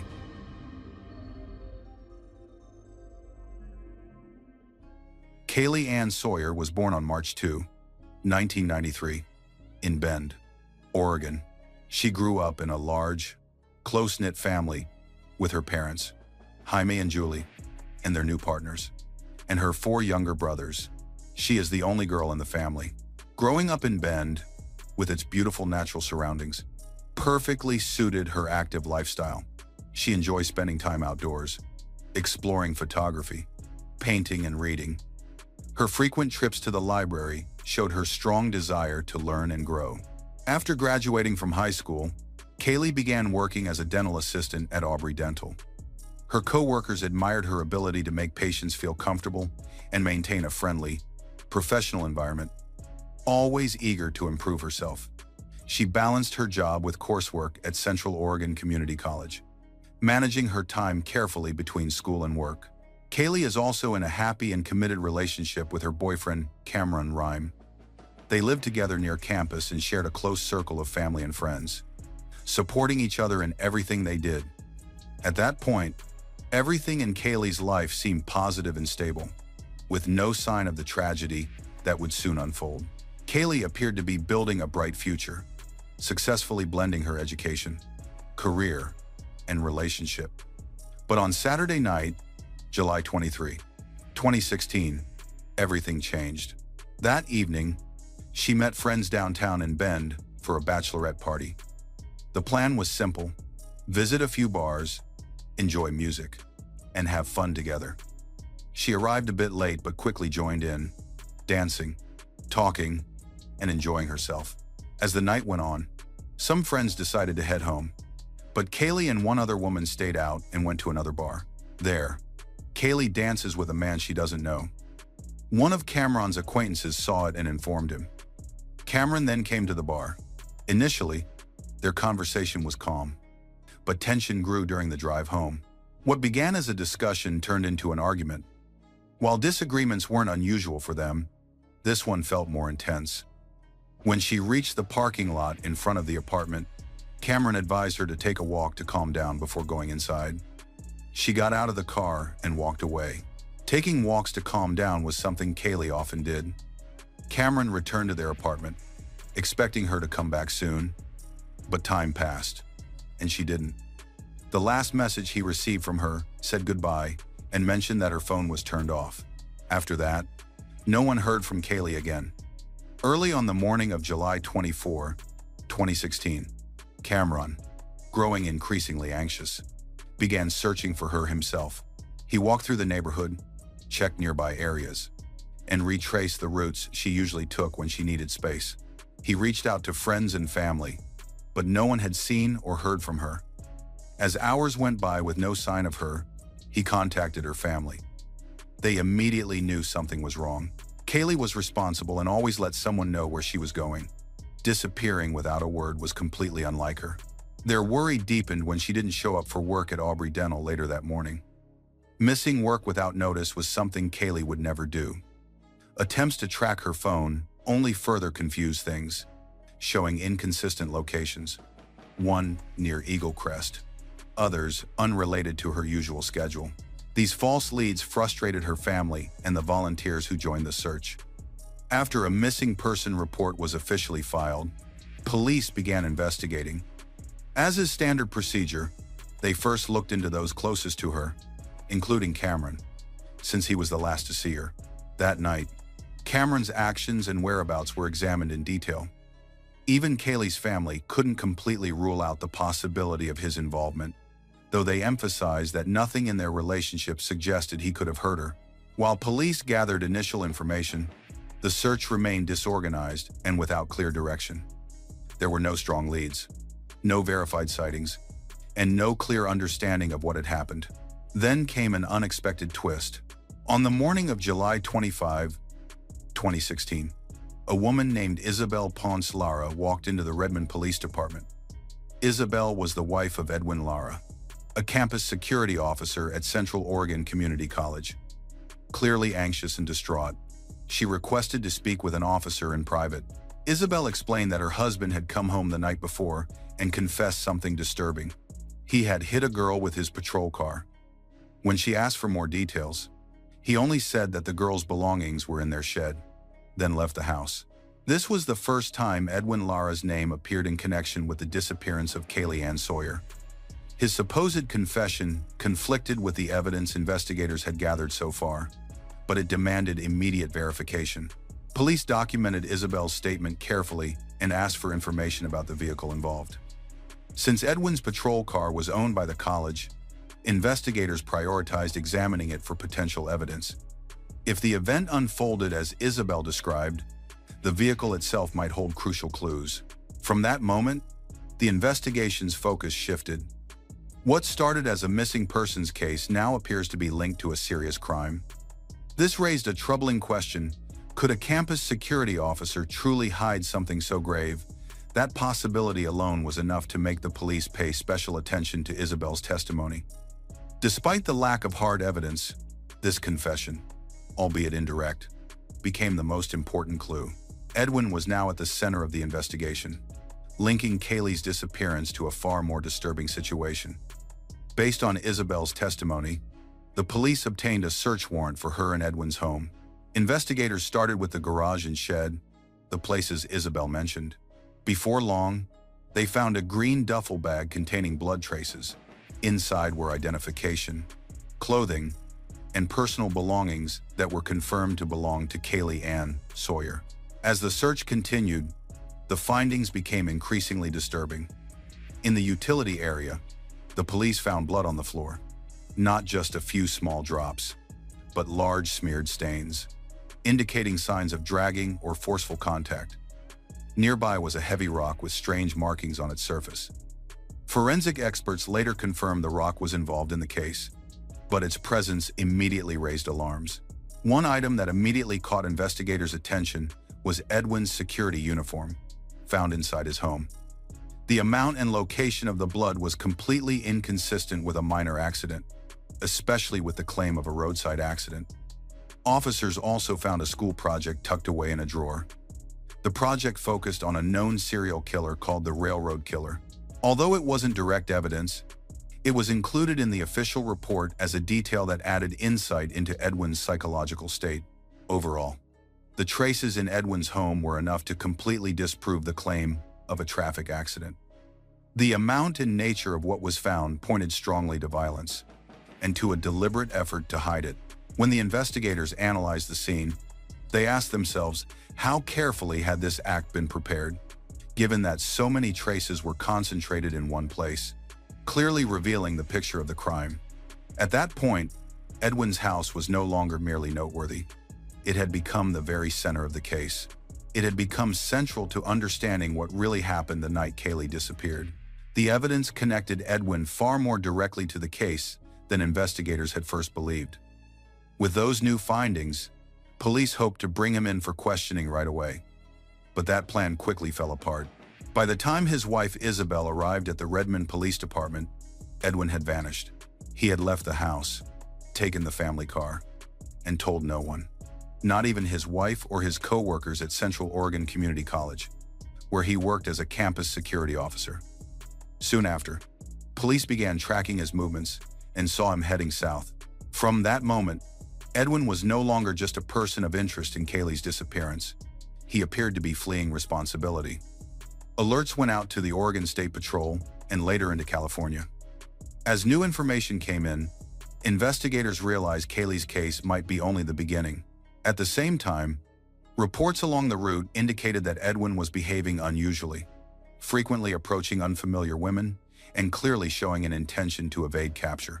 The next day, after Isabel shared what she knew, Edwin surfaced near Salem. That's where his behavior escalated in a frightening way. He spotted a woman named Andrea Elizabeth Mize as she finished her shift at the Ross Dress for Less store. He approached her and committed the first recorded kidnapping. This action demonstrated that Edwin had gone beyond anything involving Kaylee. He was now a dangerous man, willing to use violence and intimidation to control others. By this point, his actions had become deliberate and patterned, posing a serious danger to anyone who crossed his path. As he continued south, Oregon and California authorities began an urgent collaboration to stop him. After finishing a long double shift, Andrea walked to her car in the Ross Dress for Less parking lot, simply wanting to go home. But as soon as she sat down and closed her door, a man forced his way in with a gun. It was Edwin. Although he was already being pursued by police, Andrea had no idea. He climbed into the passenger seat, aimed the gun, and ordered her to drive, leaving her no way to escape. She complied, and they headed south through Oregon. Edwin said little, but his actions made one thing clear. He intended to keep total control. Andrea remained calm, asking gentle questions, hoping to understand what he planned to do next.